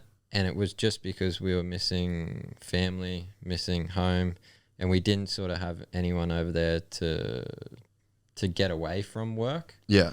And once we met, we just hit it off, and it's been amazing. Dude, that's crazy to meet somebody from the same country that is a similar age and understands. Because so she's dances for Moulin Rouge, eh? Yes. Like essentially, she's an athlete as well. Yeah. Really. Well, she's always got to stay in shape. She goes to the gym 6 days a week, and then plus practicing the dance doing and all 2 shows that. a night. Like she comes running with me. She goes to the gym. I've gotten her into cycling now because I do cycling. So, it's, and having her over there, like someone to train with or just someone to go running with. Yeah. Even if they don't run beside you or whatever, it's just good to know that someone else is suffering while you are. So. That's awesome. But yeah, man, it makes such a huge difference to have someone. And so, like, what's her deal with being able to go to races and stuff like that? Yeah, so with COVID, everything shut down for her. In the 130 years or something that Moulin has been going, they never shut down, not even through the World Wars. And because of COVID, they had to shut down. So we both came back to Australia, and then when it looked Where's she from in Oz? Newcastle. Yeah. Like when I was home, I spent most of the time down there with her and got to see there because it's sick down there. Yeah, eh? I'd spent a little bit of time down there with Raceline, but I was always there just to ride bikes. And because I had shoulder surgery, I wasn't riding, so got to do a lot of things, and it was good. I really enjoyed it down there. She thought the whole time that I didn't like it because she's always like, "Oh, you don't really like it here. You don't really want to be here." So You're just grumpy. I just went along with it. Yeah, but you know what a race is like when they're injured. You know, we're never really happy. So, but I just went along with it. Yeah, I don't like it. You know? That's so funny. But so then it looked like we were going back racing, and I said, "Look, like, would you like to come with me? I would really like you to come." And like it was a tough decision for her because, like, you know, we're going over there in the middle of a pandemic and we're going to have to be traveling around. Like, what if she gets sick or whatnot? It's not just an easy fly back to Australia and you're home, you know? And then, like, she's already been away from home so much, and then she gets a chance to actually be at home. Exactly. And then you're just going to go straight back to where you kind of didn't want to be anyway. So, we didn't know whether she was going to be able to be at the race with me too because of all the restrictions, but we pushed hard for her to get there. So, thankfully she, made the decision to come with me. And, we had such a good time together. Like, we were still able to travel the world while everyone else is still in lockdown at home, you know? So, and she, like, for someone who didn't know anything about motocross, like when I first met her and said, let's go to the Paris Supercross, she just thought I was someone there on holidays and it was like my hobby or whatever. Yeah, right. And, you know, being from Newcastle, being this glamorous dancer, she's normally the one getting the pictures, and my HRC deal had just been announced the week before. So, you're just straight rock star status, Moulin Rouge chick. This was your peak weekend, bro. It never got better than this for you. But like I get there and people want pictures and interviews and whatnot, and she's like, "Who's this guy?" You know? That's so good. So for someone who had no idea what it was about, like, she literally lives across the road from where the Raceline workshop was in Newcastle. Oh, really? Yeah. So no way. So she had no idea, and she learnt so fast. That's cool. Did an amazing job and made good friends with Jill Caroli and Speller and that. So she ended up having a really good time, and thankfully she had a good time because, you know. That would have been the worst if your chick was over it and you're just like fully committed to dragging her around the world. Yeah. Oh, that'd be torture. But no, she's the type of girl to, like, if she's with me or with family, it doesn't matter what you're doing. You know, she's happy to be there. So she's a really good chick. That's awesome. So you get on HRC. What is the experience like of, like, because at this point, like, that's probably your first legit factory team. Serco's a factory team in Australia, but they're not running factory stuff. So, like, you then go from, like, race line privateer sort of team, Serco, Aussie factory team, privateer, Honda team in Europe, and there's like, boom, Tim Geiser's teammate riding bikes that aren't out yet. Like, what's that experience like? Yeah, well, testing was like a big shock because we get there and they put all the walls up around the tents. No one's allowed in. No one's allowed at the track. If anyone's seen with their phone out or whatever, like, we were testing at Arco, and it was even more strict because of the new bike. Yeah. And Tim was riding the new bike, and I'm out there, and I'm just taking a Snapchat of the big rock at Arco. And they were like, hey, phone away, nothing. I said, you guys aren't even in it. They're like, nah, give it here. You got to delete it. And I was like, whoa, okay. That's heavy. Yeah. So you can't even tell people that you are testing, and especially not where it is, because then they might come and watch. And then after, like, when you do testing, you got to wait until certain people are there, and so then you're not like saying it to one person, then saying it to another person. Everyone's got to be there when you say it. Everything gets written down, and then at the end of the day, you got to fill out a piece of paper with your thoughts and whatnot. So, and then, yeah, like I said, with the new bike this year, it was even more strict than before, because whenever we'd go to the practice track, you'd have to put the tent up, all four walls around. Whenever they would take the bikes through scrutineering, covers over it, only come off when it needs to come off and then back on. And like Jasmine's mum, Jasmine dad, no one, only I'm allowed where the bikes go under the tent. So that's hectic. They take it serious. Yeah. You're just some bogan from Cairns. Like, bro, I used to race with bent bars. Yeah, pretty much. And they're like, yeah, we can, change this by a millimeter, change that. And I'm like, just do a big change and then see how it is. But they're like, no, we just do like fine things. And they're like, here, try this seat cover, try that one. And I'm like, just whatever. Give me whatever, bro. So what was it like? Did you end up getting into it? Like, you could see some benefits, or to you, like, it sort of didn't really matter what they put you on, or where'd you sort of end up landing when it come to testing? Like, with things, because you'd be mad not to at least try and get your head around it. Yeah. And really, because like essentially you're getting a crazy degree in bike testing, and you could take this sort of anywhere now. Like, it would be crazy to really like learn and embrace that whole testing process. Yeah, it was good because there's always like a couple of eyes on you at the track. So like when you do testing, and they take a lot of filming for you too, so you're able to see and not just feel it, kind of thing. But for me, like suspension, I really know what I like with the forks, but with the shock, I kind of struggle to set that up because I don't have the greatest feeling there. But like other things like the seat cover and whatnot, I don't care. Yeah. Whatever, So, but if the seat's too hard, then obviously like they were trying to make me ride this like real hard seat because it was a lot lighter, and I was like, give me the couch, bro. We got 30 plus. We got 30 plus twos, mate. Yeah, exactly. Because you hit the acceleration bumps and you start getting monkey butt. And they started laughing at me because they were like, monkey butt? What's monkey butt? That's funny. Yeah, and like, I don't know, I say all these things and they sort of struggle to understand me a bit. And that's the thing I find with testing too, is I really have to take my time and be careful with how I say things. Yeah. Because their English isn't, they're good, but when you... It's not their first language. Exactly. So you just really have to take your time, because a lot of times, like my engine mechanic, he speaks really good English, and he's always has to remind me, he goes, hey bro, like just slow down, really take your time, because every time you come in, say something, make a change. You ride back out there. They all turn to me and go, What do you say? Oh, that's funny. Yeah. So how good is that bike, and how good can they make that bike for you?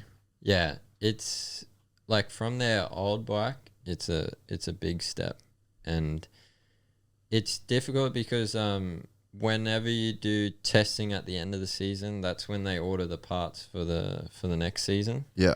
So and if you want to try and make some changes throughout the year, they're not that stoked on trying it at races or whatnot. Yeah, So right. it's sort of like what you find at the start of the year.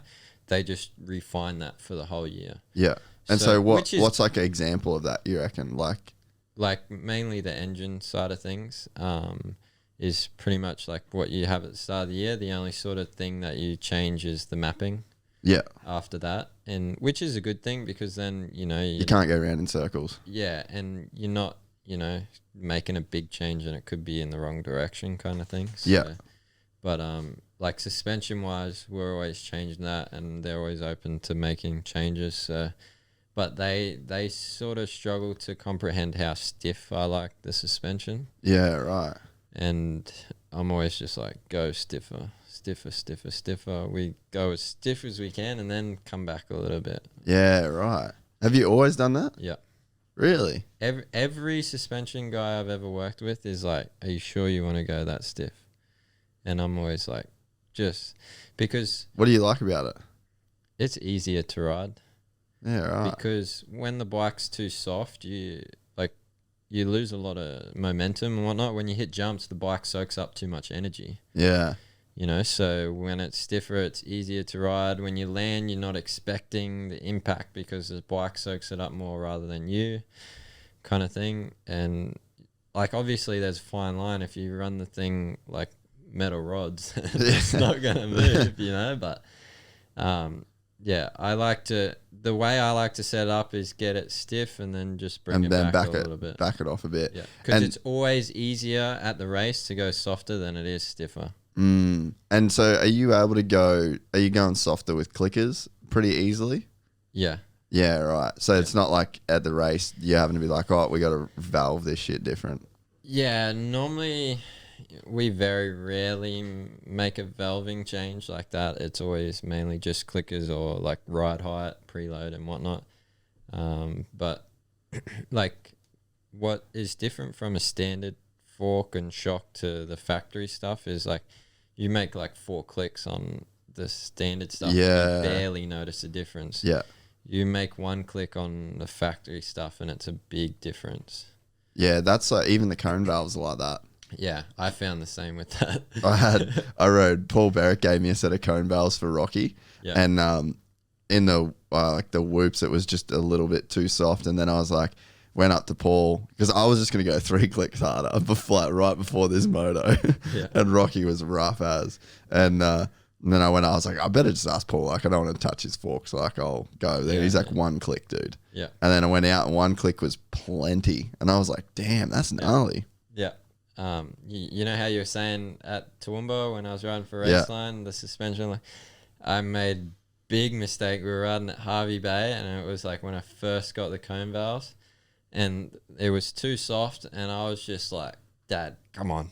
Whenever we make a change, 1 or 2 clicks, you don't feel it. Let's go like 8 or something. 2 laps, major arm pump. 8 clicks on cone valves would be so gnarly. Yeah, they were so stiff. So when you were on the lights bike, did you have like factory stuff then, suspension wise? Or is there a big difference to what you guys run on HRC? Honestly, I don't even know. I don't know because like I know like when I was with 114 last year with KYB, that's what the suspension we were running you can buy. Yeah, right. And I don't think you can buy your suspension right now. No, definitely not. So like what Kamiya Yamaha in that run you can't buy.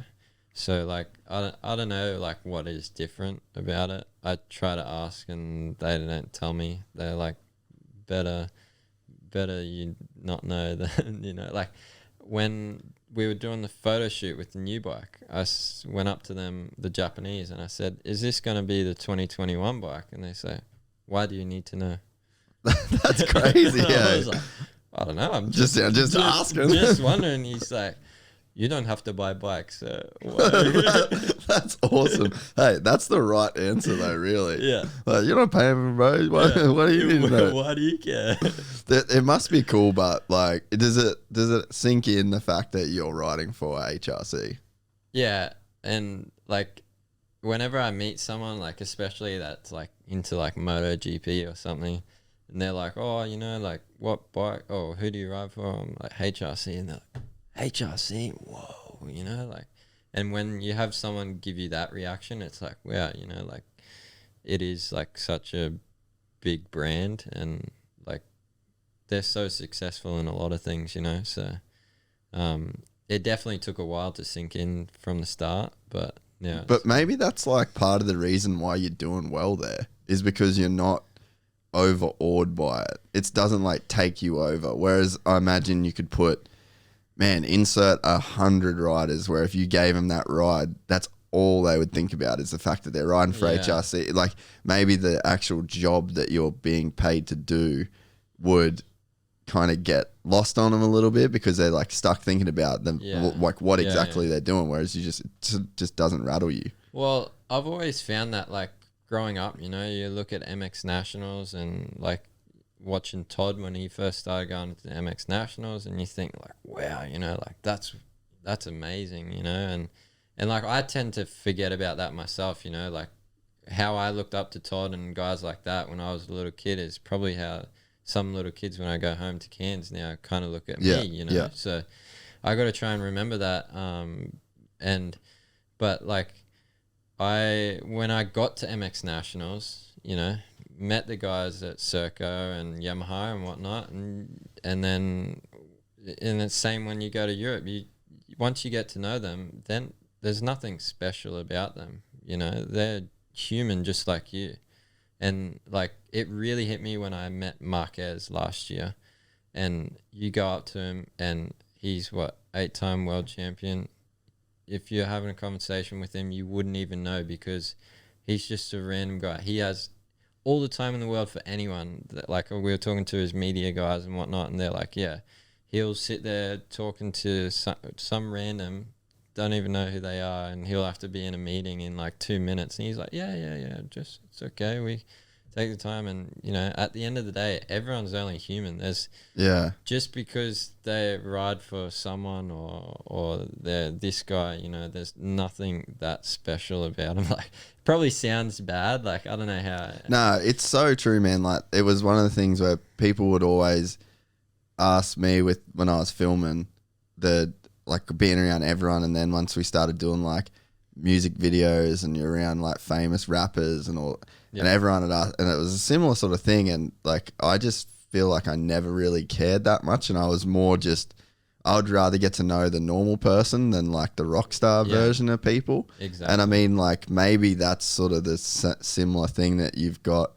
from your end, is that you're not that worried about it, and it doesn't faze you, because maybe that's where people go wrong, is that they start to get too invested in like, oh, I'm riding for this team or I'm on this bike, and it just becomes a distraction where it just doesn't seem like it's a distraction for you. Yeah, like again, I just try to remind myself that, you know, everyone's human, and like, you know, just because I ride for HRC, it doesn't make me special. It doesn't make me this god, you know. So why would I have to act like that or whatnot or think like that? So at the end of the day, you're employed to do a job too. You know, you got to remember that it is a job, and we're out there to have fun as well. So I know like a lot of people when they, especially in Australia, a lot of riders like they look at motocross and go like, I want to live that lifestyle kind of thing. Whereas I'm like, no, like this is a job. I enjoy doing it. Results is what gets you rides and whatnot. So that's what I try to focus on, and not really like I'm not the biggest guy on social media or whatnot either. I don't know, man. You're a bit of a TikTok guy these days. You're the TikTok star. That's my girlfriend. So Bro. she's the one doing Bro, it. come on. What are we doing? What are we doing? In quarantine for 3 days. You should read a book. I do. What's the last book you read? What's it called? I was just reading it on the plane. Mustn't be a very good book. I don't look at the title every time I read it. But there was one that my dad told me about that Michael Phelps said that he read, and that's what turned it, or how he retired and then got back into it. Yeah, that's what was it called? The Power of Your Subconscious Mind. Yeah, right.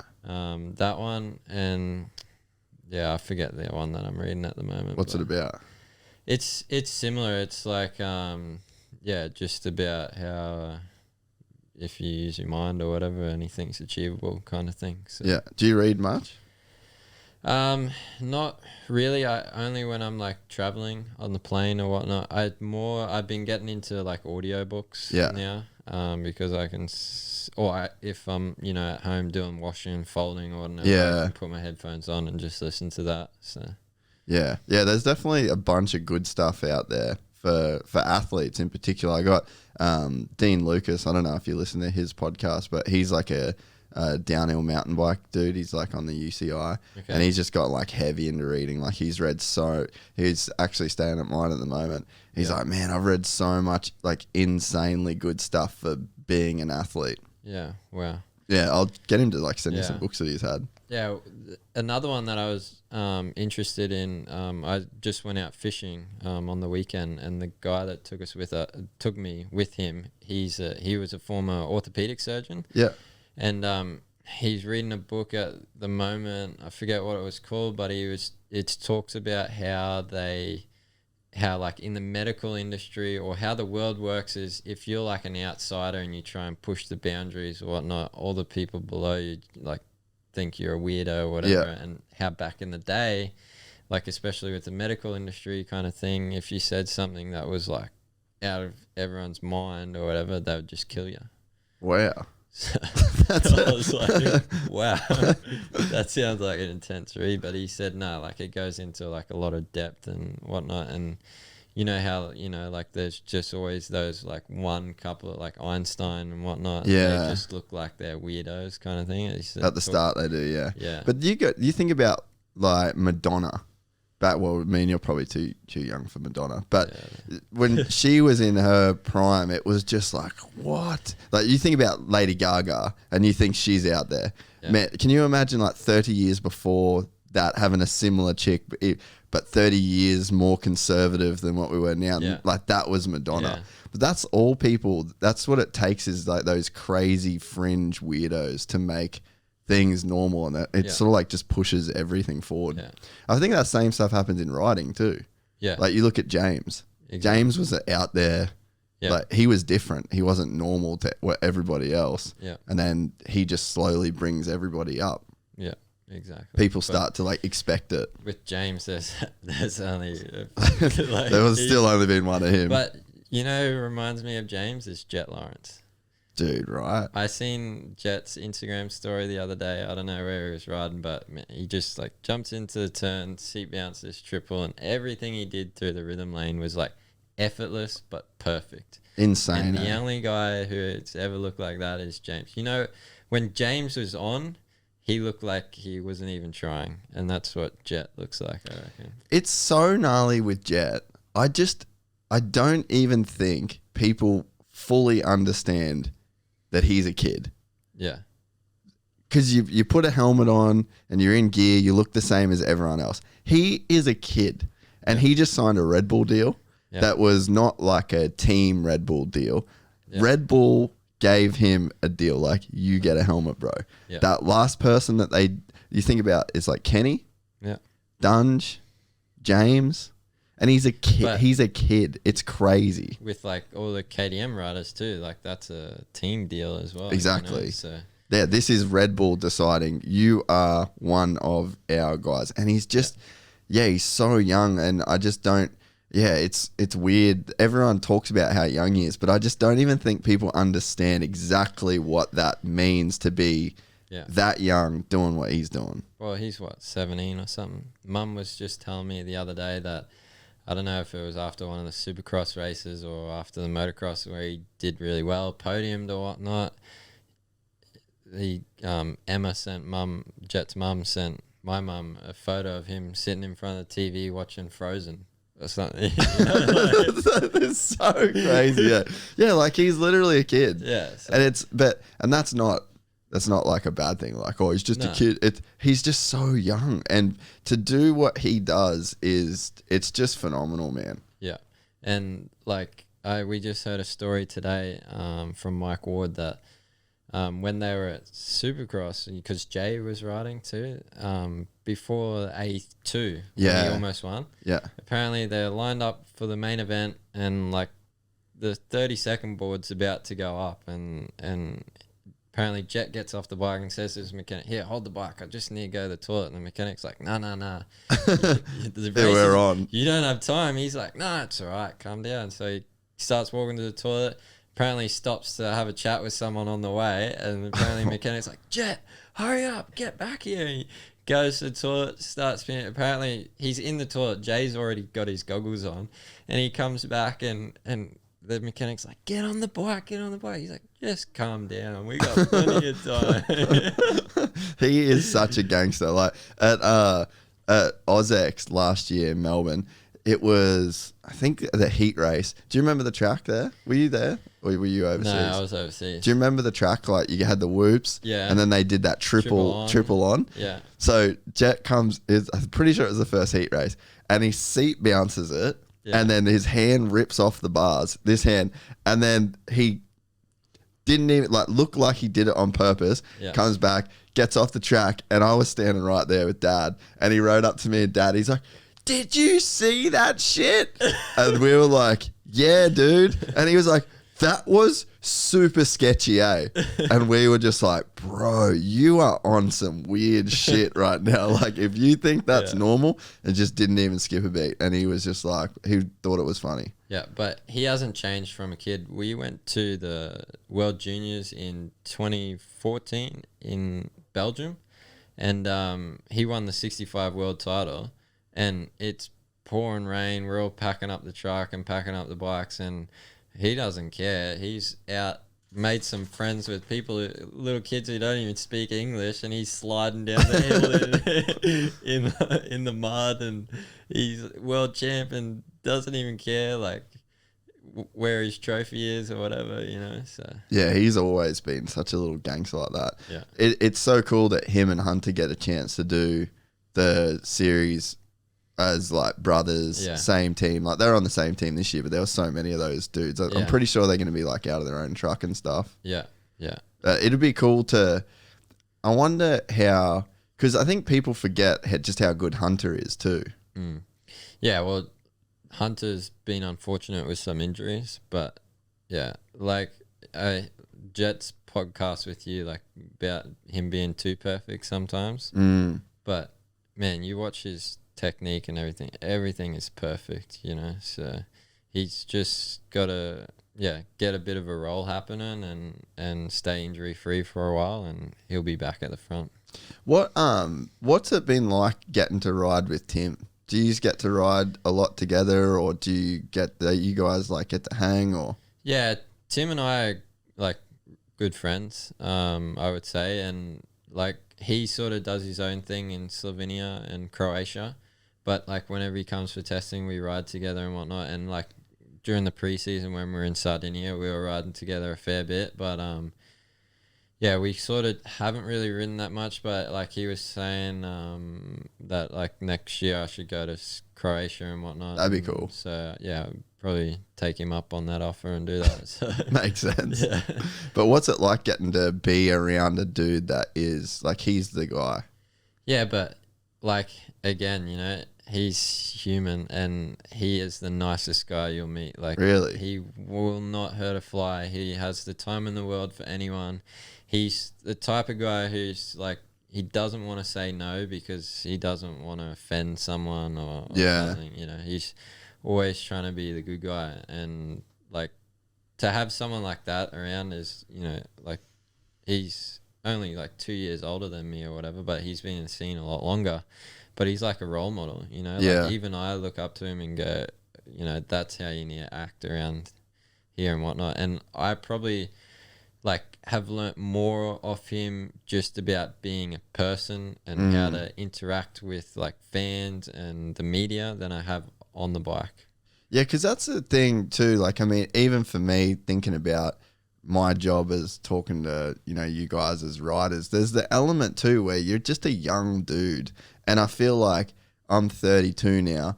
I probably didn't really start figuring it out until I was 28, 29. There's just, like, I was thinking about, I forget what it was that made me think about it, but I was thinking about something where I was just living in America and just like carrying on. And like, if I acted the way that I did now back then, people would be like, what are you doing, man? You know, like, but Yeah. it wasn't like I was a shit person. Yeah, I didn't know, and it just takes so long of doing life to actually start figuring it out.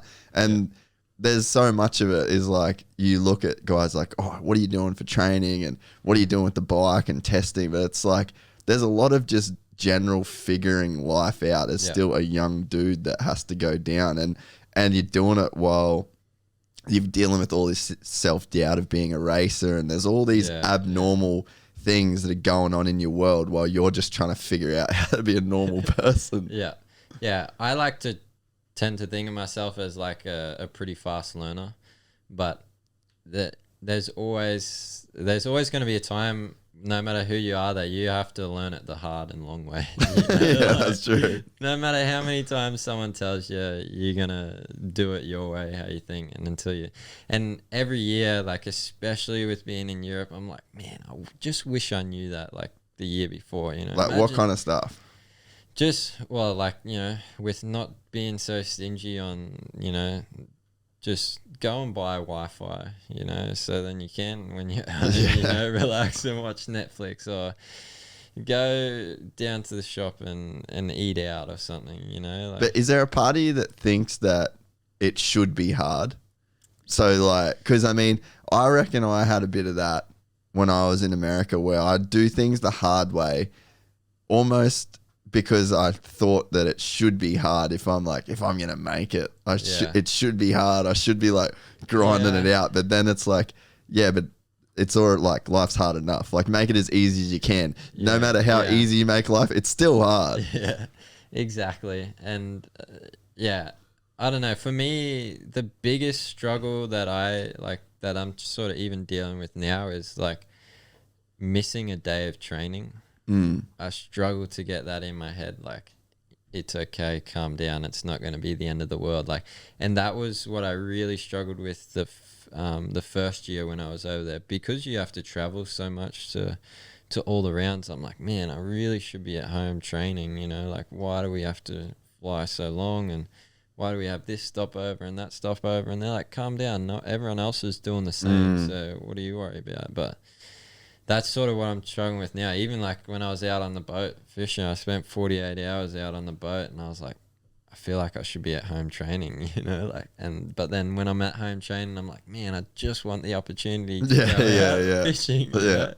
So that's one of the things that I've been learning a lot lately, is that you're happy when you're not trying to change whatever the experience is that you're going through. Yeah. So if you've got like, I do it all the time with just like working in general, where I'm like, fuck, I want to go do this. I feel like, I wish I could knock off early and go here. And all those thoughts, it's just so unproductive. It's just such a waste of time. And those thoughts are the things that make you unhappy. It's like trying to change the experience that you're currently having. Yeah. So now whenever I even get a hint of dissatisfaction, even down to changing a song, you know, like, you ever have the feeling where you listen to a playlist, you made the playlist, you like all these songs, but for some reason you just feel the urge to change the song. Yeah. And it's like, what is that? And I feel like we do that in life constantly. Yeah. You're like, a little bit too hot, a little bit too cold. Oh, I'm kind of tired. I'm kind of this. This needs salt. But it was always this thing that we're doing where we're like, always just, even though we kind of like the song, we're just ready to press next. And I'm trying to just like stop that. Whatever's whatever's going on where I think, obviously it's like if I got a broken leg, probably should try and change that situation and fix a broken leg. But for the most part, stop trying to change the little experiences that you have to go through, because I just feel like the constant process of deciding whether whatever you're doing right now is currently good enough probably just takes so much energy away from the big picture, which is, obviously more important. Yeah. Yeah. And I think like also a big thing that I've really learned is like, I used to get worked up over like, man, if I can't take the groceries in one go, it's silly things like that. But it's like, why get worked up if you can't do that? Like, okay, you're saving yourself one trip, but then you're going to sit on the couch for 10 minutes and go, I'm bored, I can't find something, that 10 minutes, 5 minutes you could have spent walking back to the car and getting the groceries again, So like, I try to, especially over there, I always try to try to keep busy or something. And even if it's like doing 2 trips for something, I'm like, oh, well, I do it, because then it's like, well, then I'm not really going to have time to be bored, am I? Yeah, man, there's the other thing I've really noticed lately as well, and COVID's been good for this kind of stuff because it's kind of forced like a lot of the distractions where I would just go somewhere. I'm going to go to New Zealand this week. Like I can, so let's just go. And then that had a way of, I'd go these places because then when I was home, I had to pack so much stuff in because I'm like, man, I only got like 3 weeks at home before my next trip. So I was never bored. I never had any downtime. Whereas this COVID thing happened, I haven't been anywhere. So it's given me all this time.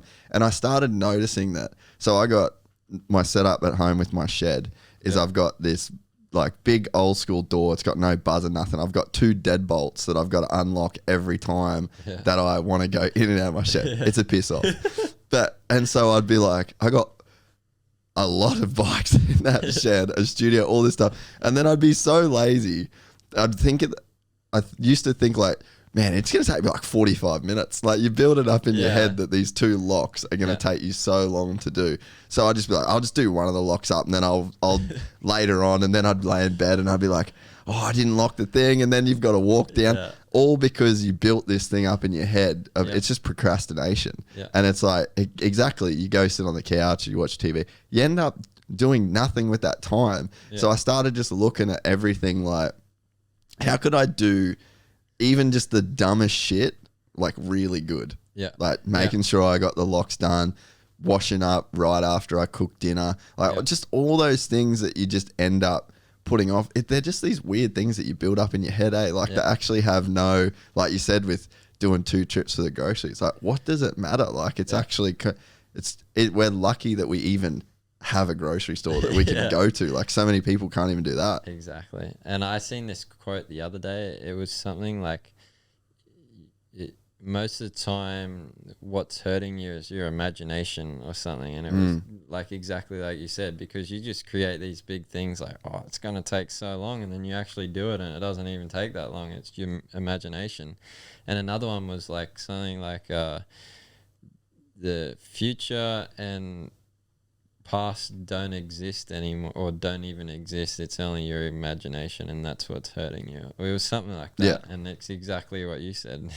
So. Well, and I'm the worst for it, man. And I think about all the like with and I think about a lot with jiu-jitsu now too, because I never really enjoyed training that much when I was on motocross. I just wanted to ride, but then riding wasn't that fun because I'd get tired, but then I didn't really want to train because I just wanted to ride. So you just get stuck in like, it's just a terrible pattern, and you're not actually getting better.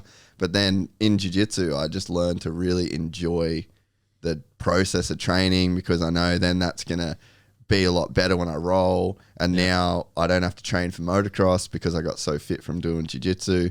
And it really changed my outlook on the, like, actually what happens when you do the work. And I don't know that many people ever really get to fully experience the benefits of like hard work, maybe.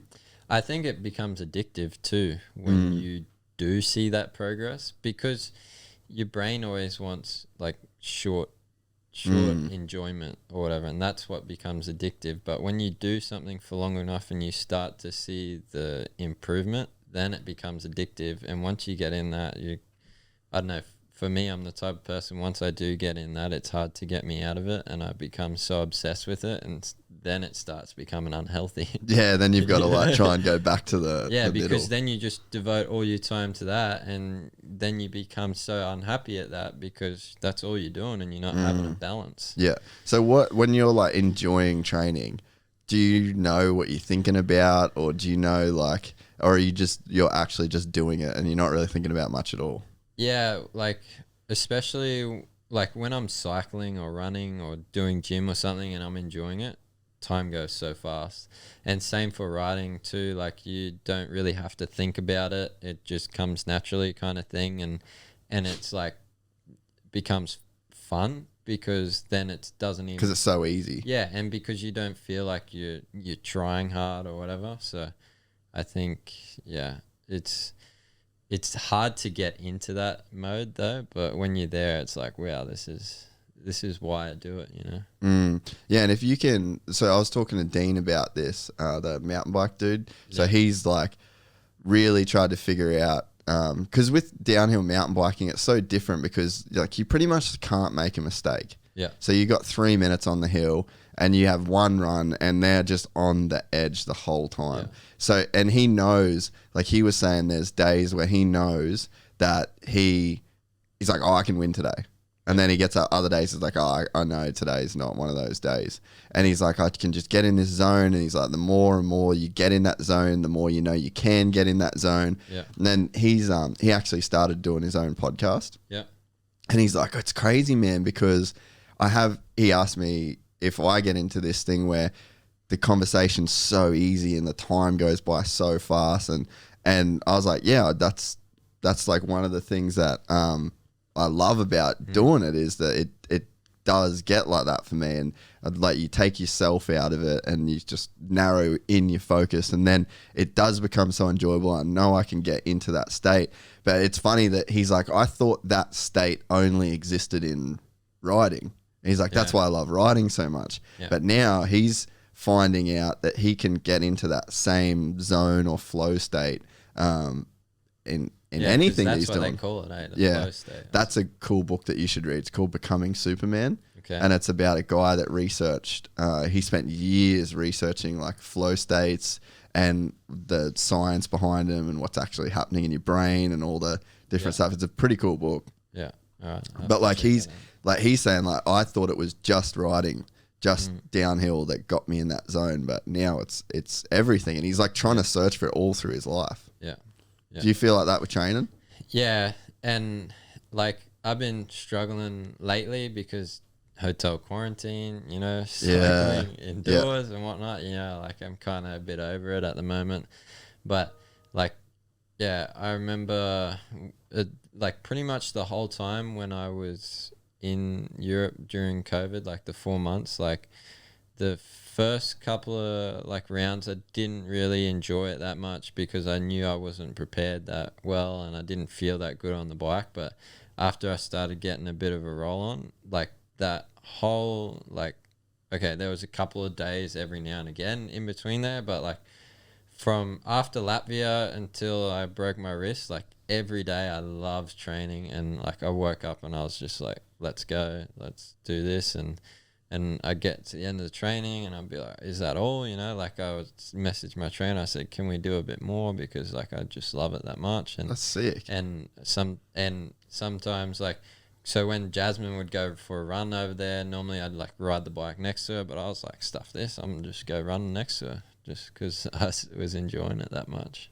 Yeah, that's so cool that you can get into that zone. Do you reckon most dudes on the GP circuit would have that same feeling that you talk to, or? Yeah, I mean, a lot of them are just like gnarly dudes though too, you know, like they just have that mindset. And like I forget who was telling me, but one, apparently they just love to suffer, and like it was just like they would go for cycles out in 0 degrees and whatnot, and I'm just like, how can you put your body through that? But it's crazy. There's just average guys that love that though. Like the guy that owns Nobby, Rob Rand. Yeah. Do you know Rob? Nah, but I know. No, I mean, yeah. He goes and just does these 50-mile trail runs. like constantly. Yeah. And he loves it, or 50K. And then even Todd the other day, Todd was like, he was sick. I'm like, no, you're sick. Like, you're cooked. Well, that's like the Jackson's mate, the professor. Oh, James, dude, James. he is a psycho. Yeah. Like a proper psycho, dude. But even, you know what? Even Jats is gnarly. Like, that was one of the things that would piss me off a little bit when Jats was like rehabbing from injuries and people were just saying like, oh, he's carrying on. Like, he's definitely drinking now and partying now, right? So no one can say that. But when people were giving him shit when he was in season, he was working his ass off. Like, he is actually one of those kind of psycho dudes that can suffer too. He'll whinge about it the whole time he's doing it, but like, he can suffer hard. Yeah, he probably works harder than most guys that I know, and still goes and parties and then still does good. So if it works for him, I mean, go for it. But yeah, I think like, especially like when he was winning the Supercross titles, like he was working hard then. Yeah, but he's just got, I guess, a cool gift of like, he can come across like he doesn't care, even though he does. But that's probably hurt him in the end, I reckon. Yeah, I don't know. But like, you always look at his Instagram, he always looks like he's having a good time. It doesn't matter what he's doing, whether he's going for a 3-hour cycle out in 40 degrees heat. He's like, yeah, what a good day. You know? Like, yeah, he's a unique cat it seemed like that attitude of like, it's kind of weird that people want to rip on that sort of stuff. Yeah. Like, even it was funny, there's like some YouTube comments where they're like, this dude's podcast is just him like telling riders how cool they are. I'm like, oh, sorry, when did positivity become a shit thing to try and spread into the world? Yeah. But that was like, people would sort of have that same thing with Jats. They'd just be like, you having fun? Yeah. You having fun? Really? Fun. Yeah. Fun while you... No, sorry, bro. That's not on. Yeah. It's just like, when did that become a thing? Yeah, but like, it doesn't matter how good you do things. If you do one bad thing, everyone's always gonna pick on you for that one thing. They don't care what you did before. You know? So that's just the way. I think that's what old mate was talking about, is in that book, is how that works, you know? Yeah, no matter, like, damned if you do, damned if you don't kind of thing. So who cares what people think? Just do what you want to do. And if you're having a good time, then so be it. So why don't you talk to Jed? Maybe because I'm pretty antisocial. I don't know. Why don't you like him? What did he do? What did he say? What did he do? Nah, nothing. We're good. Like, he bashed us pretty hard, but I don't know. He did. I loved it. I was watching it with my girlfriend Jasmine, and well, you would not have been expecting that at all. No, she's like, "Is he talking about you?" I was like, I don't think so. And then I went and seen him at the track. He's like, yeah, we've hardly spoken all year. I was like, oh, sorry, mate. You're right, though. That's probably, I reckon it was cool, like, because the way that he said it was, like, he definitely was putting yous all on blast. Yeah. But I reckon it was kind of cool for him to actually do that, because I reckon most people wouldn't do that, and they'd just be like, get all bummed out on it. But, like, he obviously knew there was no problem there, and it was just how it was sort of working out. Yeah, but that's Jed too. He's just going to say it how it is. And that's why I like people like Jed too, because I'm kind of the same. I'll just tell you how it is. I don't really care if you think I'm rude or whatever, or like me or not from it. But that's Jed, so he's not even afraid to tell it to your face. He's just going to tell the whole world. I just thought it was so good. But did you start talking more after it? Yeah, well, after that, I think, I got injured anyway. So, like, I went to Akka and watched, and, I talked to him a bit more. But, like, before that, I mean, it's hard over there. It was difficult with COVID too. I mean, like, he was staying at the track too, and like, I wasn't really staying at the track, so I'd always get there and have stuff to do with HRs. Not making excuses, but I'm just saying, like, I'm not really the type of person anyway to go out of my way to talk to someone, and I'm not that great at like keeping a conversation going or the one to start a conversation. Like, if someone comes and talks to me, I'm happy to have a chat, but I'm not really the type of person to go out of my way, so... Because you were always around Jats and he did all the talking for everyone. Yeah, pretty much. So like if we ever seen like each other in the pits, we'd stop, say good day and whatnot, and then carry on. But I wouldn't go and like find his pit or whatnot. Yeah. So, but like Jasmine and Holly started to get to know each other, and they started talking a bit too. So it's cool. Like, I think that it's definitely, there's people, like, I'll just, for my advice for whatever it's worth, when it does end, you'll probably find that you'll seek people out that went through the same experiences as you. Yeah. When when it's all said and done. Like, there's a bunch of people that I didn't really talk to that much in America that once I left America, I started, like, me and Will Hahn, we talk all the time now. We hung out a few times over there, but now he's like a guy that I love talking to. I always enjoy, because like, I can't just talk to anybody in Australia about this place, this restaurant, this reminded me of this. So I have to talk to those people. And I wish that there's a lot more people where I wish that while I was there, I tried to take in more of the experience. You get so tunnel visioned on, like, because you're there to do a job, like, you know that. Yeah. But yeah, when it's all said and done, if you haven't invested in energy into certain things, like, you just won't have the people to relate to, I guess. Yeah. And like, it is a weird thing when you do something, because like, there's not that many people that can relate to what you do. Like, there's only a couple of guys, and you know, you're in this zone where there's, you know, like Jed, he's probably going to be over there for a while. You're probably going to be over there for a while. And it's like, you'll always be able to, like, when you both are living back in Australia and old, like, you'll be able to tie back. Remember when we did this? Remember we did that? So yeah, that's definitely something that there's people I wish I put more time in to, because at some point it's just over. Yeah.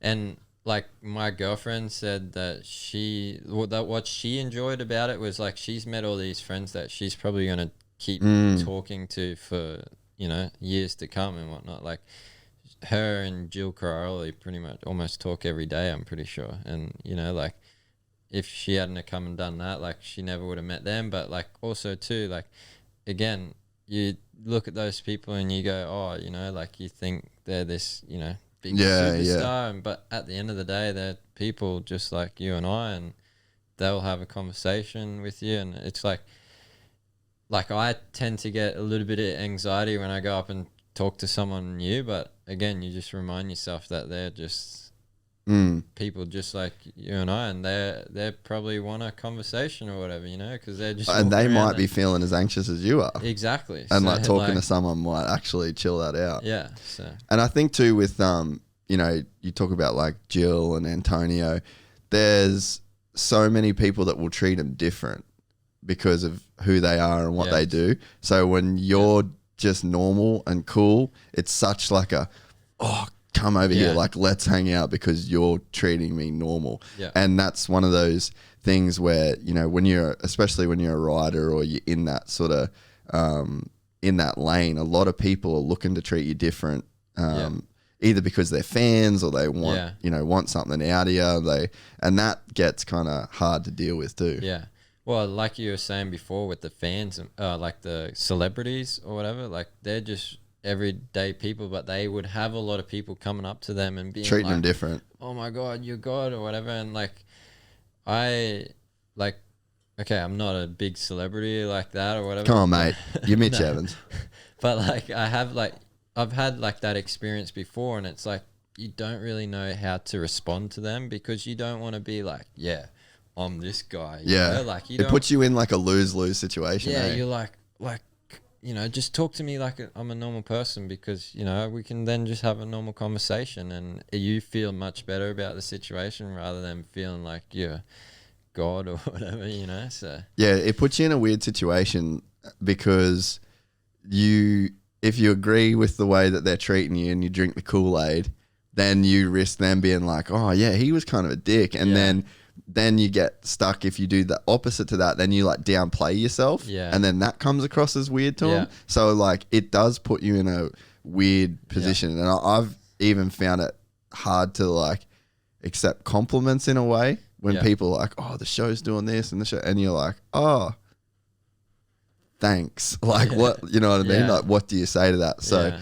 and that, again, I think it's just so important when you find those people that are going through similar things to you. Like, you got to invest in those, Yeah. you know, relationships, because it does get harder and harder, I guess, like, the longer that stuff goes on. Yeah, yeah, and that's what I was saying about like Tim. You know, like he's really good at dealing with those type of situations, and that's what I've sort of like witnessed. So that's what's good to learn about it. But yeah, like you said, you're always going to have people like that, you know. So you just got to prepare yourself for every situation anyway. And I think like the best sort of way to accept it is like just like be appreciative of them and say yeah thanks, and but then try to turn it back onto them, you know, like try and talk about them, and then takes the pressure off you a little bit. Yeah, definitely. So what's your goals? Have you got a 2-year deal with Honda now, or 1-year deal? Yeah. So you got a 2-year deal. So what's the goals for you? Like, what are you thinking you're capable of for 21? Yeah, so the main goal, like the big picture we have is to be in the title hunt in 2022. And next year is because like COVID, you know, changed it a little bit, and I had injuries this year. Next year is again to try and learn a little bit and practice being more consistent every weekend. And then once we sort of have that dialed, then for 2022 is go for the championship. Yeah. And so what do you like? What are the steps you can see yourself having to make to get more consistent? Pretty much just start, really. It's more working out. Like I have a few things I need to work on in the sand. It's more so just getting the sprint speed for the time practice, so then I have better gate pick. Yeah. Because I tend to find my speed in the sand for the race is all good, but those guys can just seem to go so much faster in the sand for one lap. So I really need to work on that. But what do you reckon that is? Bigger balls, maybe. I don't know. So they just send it, eh? Yeah. Like proper. Especially like when Vulcanswood was really deep this year, you know, like straight line ruts and oh yeah, you know, like I don't know whether it's balance or that's, you know, I still need to go back and kind of watch their sprint. Like the problem is like at Vulcanswood they don't video the time qualifying, so I can't really see what they do differently. So yeah, but honestly, that's the biggest letdown at the moment, and which isn't too bad because like I'd prefer to have the problem of needing to be faster for one lap than the whole race, you know? So, yeah, that makes sense. So yeah, just got to work that out. And then for the consistent thing is just the starts. Like you look at someone like Prado, always top 3 off the start. He weighs like 4 kilos. Yeah, pretty much. It's got to help on that bike. Yeah. Yeah, so but also his technique is perfect off the start too. You know? Yeah. If you watch it, he does something different to everyone else, and I've been trying to do that, and we'll see if it works. But I'm not going to say what it is. Yeah, that makes sense. It's like the technical side of riding, like your styles changed a lot, and I think that happens when you're just around, like the level gets lifted and then you just lift your expectations. But like, how are you looking at your technique of actually riding the bike and trying to improve? Yeah, it's funny because like I feel like I don't know whether it's my technique or my style on the bike, but I feel like I don't look that good on the bike. And but I think your style's sick. You reckon? Yeah. Oh, thanks. Yeah, I don't think you're killing it. Like there's a new style, I reckon, that's emerging. Yeah, and I think that part of the reason why you're doing so good is because of how good your style and technique is. Like just looks solid, and it looks like you're using you've got advantages with like your leg length and size and stuff like that. And it actually looks like you're using that to its potential. Yeah, I feel like the only sort of thing that I struggle with is the hips, you know, like, or the straight back when I'm standing up in the attack position. I think it's because like I need to work on the strength there and endurance of my lower back. Yeah. But I tend to just roll it a little bit when I'm standing up on the gas, especially in sand. Yeah. Hard pack seems to be all right because you can sit down a bit more. But yeah, for the sand, that's sort of the issue at the moment. But like I said, when I first went over and rode the bike the first time, Livia was there. She comes in and she goes, I can't tell you anything. Your technique is perfect. And then same with Eric Sorby. He's like, don't change a thing. Technique's perfect. And I was like, surely I'm doing something wrong. Yeah, like give me something to work on. Yeah. But they're like, no, if you put in the work, do the fitness, do your motos, ride with some faster guys, you'll be sweet. So have you got like a technique coach or anyone that like helps you work on that stuff? Nah, so pretty much it's just been growing up from doing schools with Uncle Pete, Mum and Dad, and just watching others and trying to learn it myself. And I feel like that's when I tend to learn it the best, is when I watch others and go and pick up on it and go, oh, okay, I see why. Yeah. And then I do it myself, and that's when I tend to find I learn it the fastest. Yeah. Rather than someone trying to explain it, because then you don't really know exactly what you're trying to do. But I have Eric Sorby there, and he's a funny dude. Yeah. Honestly, he's just there to, like, he helps out to look like at the lines on the track, like tells me where the MX2 guys, yeah. But honestly, it's just there to make life more enjoyable too, because like I said, growing up, whenever I want to do training or whatever, I didn't really like it. It always had to be enjoyable. So like when we're at the race with HRC, it's a very serious vibe. And I'm the type of person where it's like, okay, you be serious when you need to be serious, but you got to enjoy life too. And I'm not the one to go behind like the starting gate before the race and, you know, got the sunglasses on, hat on, and be serious, you know. Like, I'm there to have conversation with. I'm always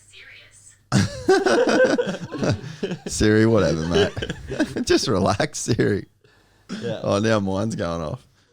So everyone's is going off. That's so funny. Yeah. Who are you like looking at that has the best style in the world right now? Who do you reckon? Or like technique? Technique is Prado. You reckon? For sure. What about Tim? Tim is good too, but like the top there that is like, if you were to write it in a book, it's Prado. And you just look at how he stands on the foot pegs, the position of his shoulders and his back and whatnot, and it's just like, how can you go that fast and be that perfect? You know? Like Tim is like that too, but when he starts to go fast, he's like putting more effort in, like English into the bike. Yeah, exactly. And so you just like, Prado just doesn't break that. Sexton's like that. He just doesn't break his technique at all, and he can just go as fast as anyone. The weird thing about Sexton is that he doesn't look like he looks far enough ahead because of his neck brace. That's the only weird thing about his style, I think. Yeah. So. Yeah, it'd be crazy what like you could see compared to, like, I'm pretty into the whole technique side of things these days. Yeah. But it'd be so crazy to what you could see compared to me. Yeah, but I mean, it's not rocket science either. Yeah. You know what I mean? Like, if you watch someone for long enough and you know what you're looking for, then it's easy to spot.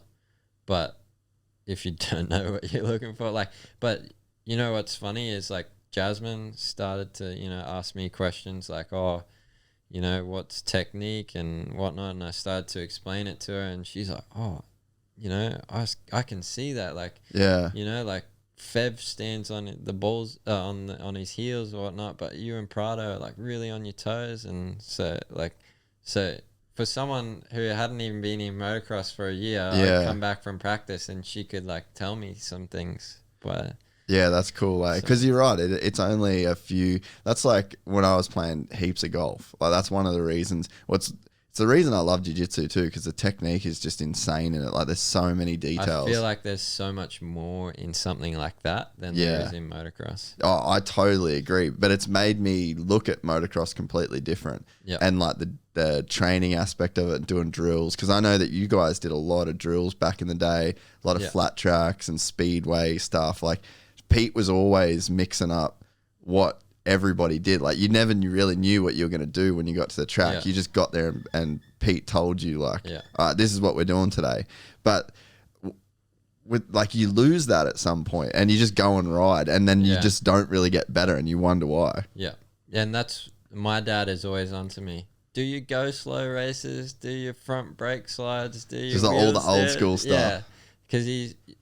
Because at the end of the day, the technique is basic, and to learn it or to refine it, you got to do basic stuff before you go out on the track and try to ride full gas, because you're not going to learn it that way and you're not going to remember how to do it anyway, because all you're worried about is twisting the throttle then. So you got to just do it in small blocks, I tend to find too. Otherwise you just get sick of it, yourself. And you get bored and then you won't want to do it for a long time. So if you go to the track every time and you do 5 to 10 minutes every day, it's better than doing 1 hour every 6 months or something. Yeah.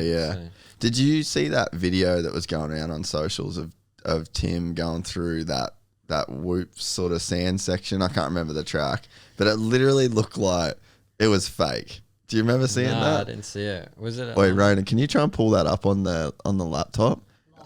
Was it at Lommel? Dude, I saw this video and was just like, what? like what is going on here? I don't know whether it was just like I wonder if the wife. Oh yeah, go to Alpine Group. Yeah, it was the most insane. Like I feel. Oh, you know who posted it? It was Pete Fox. Oh, you got it? Yeah, he knows. Oh, he wasn't going through the whoops, but he was. It was like a whooped out sort of section. Yeah. You remember seeing that? And it was just like his body stayed the same height and the bike just went underneath him. And like surfing, like. Dude, I watched that and I just like, let's just watch this shit real quick. He's like pretty much ridden sand every day to work on that. Oh, really? This year. Yeah, right. Oh, true. So this year he made like a big sand commitment. Yeah.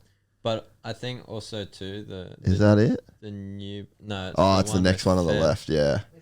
Yeah. Play that. What? Log in, Ronan. Yeah. I don't know my password. Hopefully the password's saved, eh? By the looks of that. And don't show all them. Don't show all them on the thing. Just click on one. It should autofill. Put yours in. Nah. I'd let none of them work. Never mind. We don't have to watch it. If you know the one. Anyway, yeah. So I seen it, and he worked on sand every day. But like I said, the new bike too, I think, is a lot better for the sand. Yeah, right. So it's a lot lighter, and you're able to like get the balance a bit better on the bike, because you know how the last ones were really front end heavy. Yeah. And they turned really good, but which is downside to the sand. Yeah, because it like just makes it tuck a bit too much on the sand. Yeah. Whereas this, you can sort of really pull the. Is this it? It won't be on there like that. Probably not. But you know what Tim's really good at? What? Is crashing and not get injured. Dude, there was, did you see that Mike Sleater segment where... Oh, yeah, maybe this is it. What's this track like to race? Don't know, I've never been there. Oh, you didn't get to race it? Look at that. Oh my God, bro. Like, what are you doing? I don't understand how he, like, look at Fev going through that section. He's just like elbows everywhere. Yeah. Wow, man. Dude, but the amount of energy that would take to, like... What, for Tim? Well, at just that end part there, like when he's gone up that single, but through the other section, like it would be saving energy. Yeah. So... how much time have you spent at Lommel practicing though? A lot? Never. No? I've never been there, man. What? I have never been there. How? Never. because last year, Go there. Looks good. yeah, well, we were planning on going there after Latvia this year, but then there was talk that it wasn't going to be on. So I was like, okay, well, I won't bother going there. How have you never been to Lommel, bro? That's so Because disappointing. I lived in the southwest of France and now I live in Italy. And mate, you're not going to find a track that looks like that in Italy. Nah. So why do you live in Italy and not where like everyone else does? Yeah, because I have to be close to the team. Yeah, really? Yeah. Yeah, right. And what's that for? Is that because like you don't get your own practice bikes and all that sort of stuff, like to where you couldn't just go and do that? Yeah, well, they used to have a workshop in Holland. Yeah. But that was HSF workshop, and HSF no longer sponsors the team, so they don't have a workshop there, and so they just didn't get a workshop this year. So you can't really put in like crazy amounts of sand practice. No. Damn, that's got to be like kind of difficult when you go to these sand tracks. Like, do you feel like a kook in the sand? Yeah. Well, I don't know. I used to be really bad at sand, and then I spent 2 months at Ross Beaton's place, Oh yeah, Jed's brother, and just the few things that I learned off him were he's a pretty good coach, eh? night and day. Just I used to be full front brake in the sand, and then he's like, just don't even use the front brake, only rear brake, and I was like, what? That doesn't make sense. But you watch Hurling's ride, and he never takes his foot off the rear brake. Yeah, so he's only on the rear in the sand. Yep. Yeah, dude. Yeah. The sand's just its own deal too. Like it's just everything that you know about riding a bike, you got to kind of throw it out. Yeah. And you always hear like, sand gods or whatever, and they're always like, oh, can they ride hard pack or whatever? I feel like if someone's good at sand, it's easier to teach them how to go fast on hard pack than it is someone who's good in hard pack to go to sand. Yeah. Yeah, well that Hurling's is like, and Regan Duffy. Yeah. Dude, Regan is a savage in the sand. Like I would love to see him in the GPs and get to like live at Lommel. Can you imagine the shit that would go down if that dude lived at Lommel? Because like he's just one of those. Well, all the WA guys, they've got to be, Yeah, yeah. Well, they have sand like that in WA. Yeah. So they don't need to go and live at Lommel. Yeah, true. Yeah, but it'd be sick to see what Regan could do. Yeah. I reckon he's like a dude that could do sick in the GPs. Well, Caleb did good too, like because he's a good sand guy from living up at Inner Hot Springs for his whole life. Yeah, well, I think a few more years and Regan should be over there.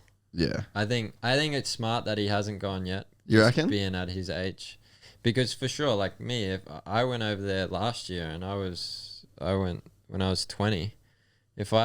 Regan's 17 or 18. Yeah. If I had gone then, I would have spent 3 months and came home. Have you heard about like people calling him and shit? Like, have you heard stories? Oh mate, there's always rumors. First there was rumors of him. Yeah, he was gonna be with HRC with us this year, but then there was talk of him being gas or something over there, and then the latest one, apparently he rang Todd Waters asking to get a Red Bull deal because he was going to go with he was going to be with HRC, and I was like, well, I know that story is a load of crap because Because I'm there. no, because at HRC you're not allowed a energy drink sponsor. Yeah. So Yeah, man. Yeah. Oh, it's interesting that whole deal but of like. there's rumors floating around everywhere of everyone from Australia going over there. So Yeah, it's true. But yeah, I think the staying home for a bit. But then but I feel like Jet's just changed everything now because the thing is, you got to think that a guy like Jet comes along. So people haven't been looking for the 16-year-old stars, right? Yeah. Like that's sort of been like there was James and Travis. Yeah. And then really like no one's been chasing a young star. Yeah. And I think that Jet has kind of just he's probably just changed the market to where it's like, who's the next 16-year-old phenom? And then all the kids that are 16 are now going to be like, well, I could be Jet Lawrence. He's kind of laid, regardless of how good he does, like he has changed the industry in that way. Yeah, for sure. But I think if you were to go over to Europe or America by yourself, Yeah. it's not going to work. Like the amount that family has put into getting over there is truly amazing, and it wouldn't have worked otherwise, you know. Yeah, like Jet by himself, he's not the same guy. Well, the kid still watches Frozen, you know. No, but like you always have to have some sort of support with you, and if you're going over there and doing it by yourself, it's really difficult. And I give a lot of credit to Jed, because he's been doing it by himself, but it's hard. Yeah. And so for him to be where he is and by himself is pretty incredible, really. Yeah. Yeah. I don't think a lot of people, like, on face value, they probably wouldn't understand the what the Lawrence family did to leave when they did. Like, no. Jet was probably like 12 when they like literally moved to Europe. Yeah, something like that. But I mean, that's just a I guess that's what's allowed that to happen. But I think that people are going to be looking like 16 is going to be this new little magic number to, like, we got to get that next kid now, you know? Yeah. But again, you know, like, there's only so few of them every now and again. Yeah. So I think too, like with Hunter, Jet, and me come from Australia, a lot of them started looking to Australia to find that next, you know, which is good for Australian motocross, because now that they are looking at But you got to be Australia, ready. But you have to be ready. And you have to be ready to make a lot of sacrifices and a gamble. A lot of risks, you know. So yeah, and just prepared for those just depressing days, like staring at a wall. Yeah. No, much. I mean, I feel ya. That's what definitely, like, America was pretty similar like that. There was times where, man, I remember times where, like, I had no money to pay my power bill. Yep. So I had and it was freezing cold. And then everyone just is like, we're going to Vegas for the weekend. And I'd just be sitting at home, literally no food. I had dog food, luckily. I could feed my dog. And I just ate noodles for fucking a week, just with no power in the house, like lighting candles and shit. And you're just sitting there thinking, like, why would I do this when I've got all these rad people at home? Yeah. But then at the end of the day too, like, you always have to say to yourself, Australia's always going to be there to come back to. Yeah. And thankfully, in my position, my mum and dad are always going to have my back no matter what, you know. If I need a place to stay or something, I got no money, they're going to take me in and help me out until I get back on my feet. So you got to take the gamble, you know. So, and try to enjoy it as much as you can, because not everyone gets to do that, you know. Like, most people, all my friends, you know, from school went off and do uni, and they're still in Cairns or whatever, or in Brisbane, and I've travelled the world pretty much, gone to places where I never thought I would have, and got paid to do it too, you know. So nah, sweet. Well, we just did, I think we're over 3 hours, so you guys got to go. I'm stoked, mate. I didn't think that we were going to get this one in. So we're in the flow, mate. Yeah, exactly. See, yeah, it's crazy, eh? Yeah. No, I'm stoked. I did not anticipate getting to do a podcast with you in the studio. I thought I was going to have to call you one day while it was at a weird hour in Europe. Yeah, well, stoked we got it done. Yeah, stoked to be here. So cheers, thanks mate. for having me on, mate. No dramas. 2021. Let's go. Yeah. All right, thanks, brother. Sweet. If you enjoyed this content, please like and subscribe. And to listen to the full 3-hour podcast, search Gypsy Tales in your favorite podcast platform or click the link in the description below. Gypsy Gang.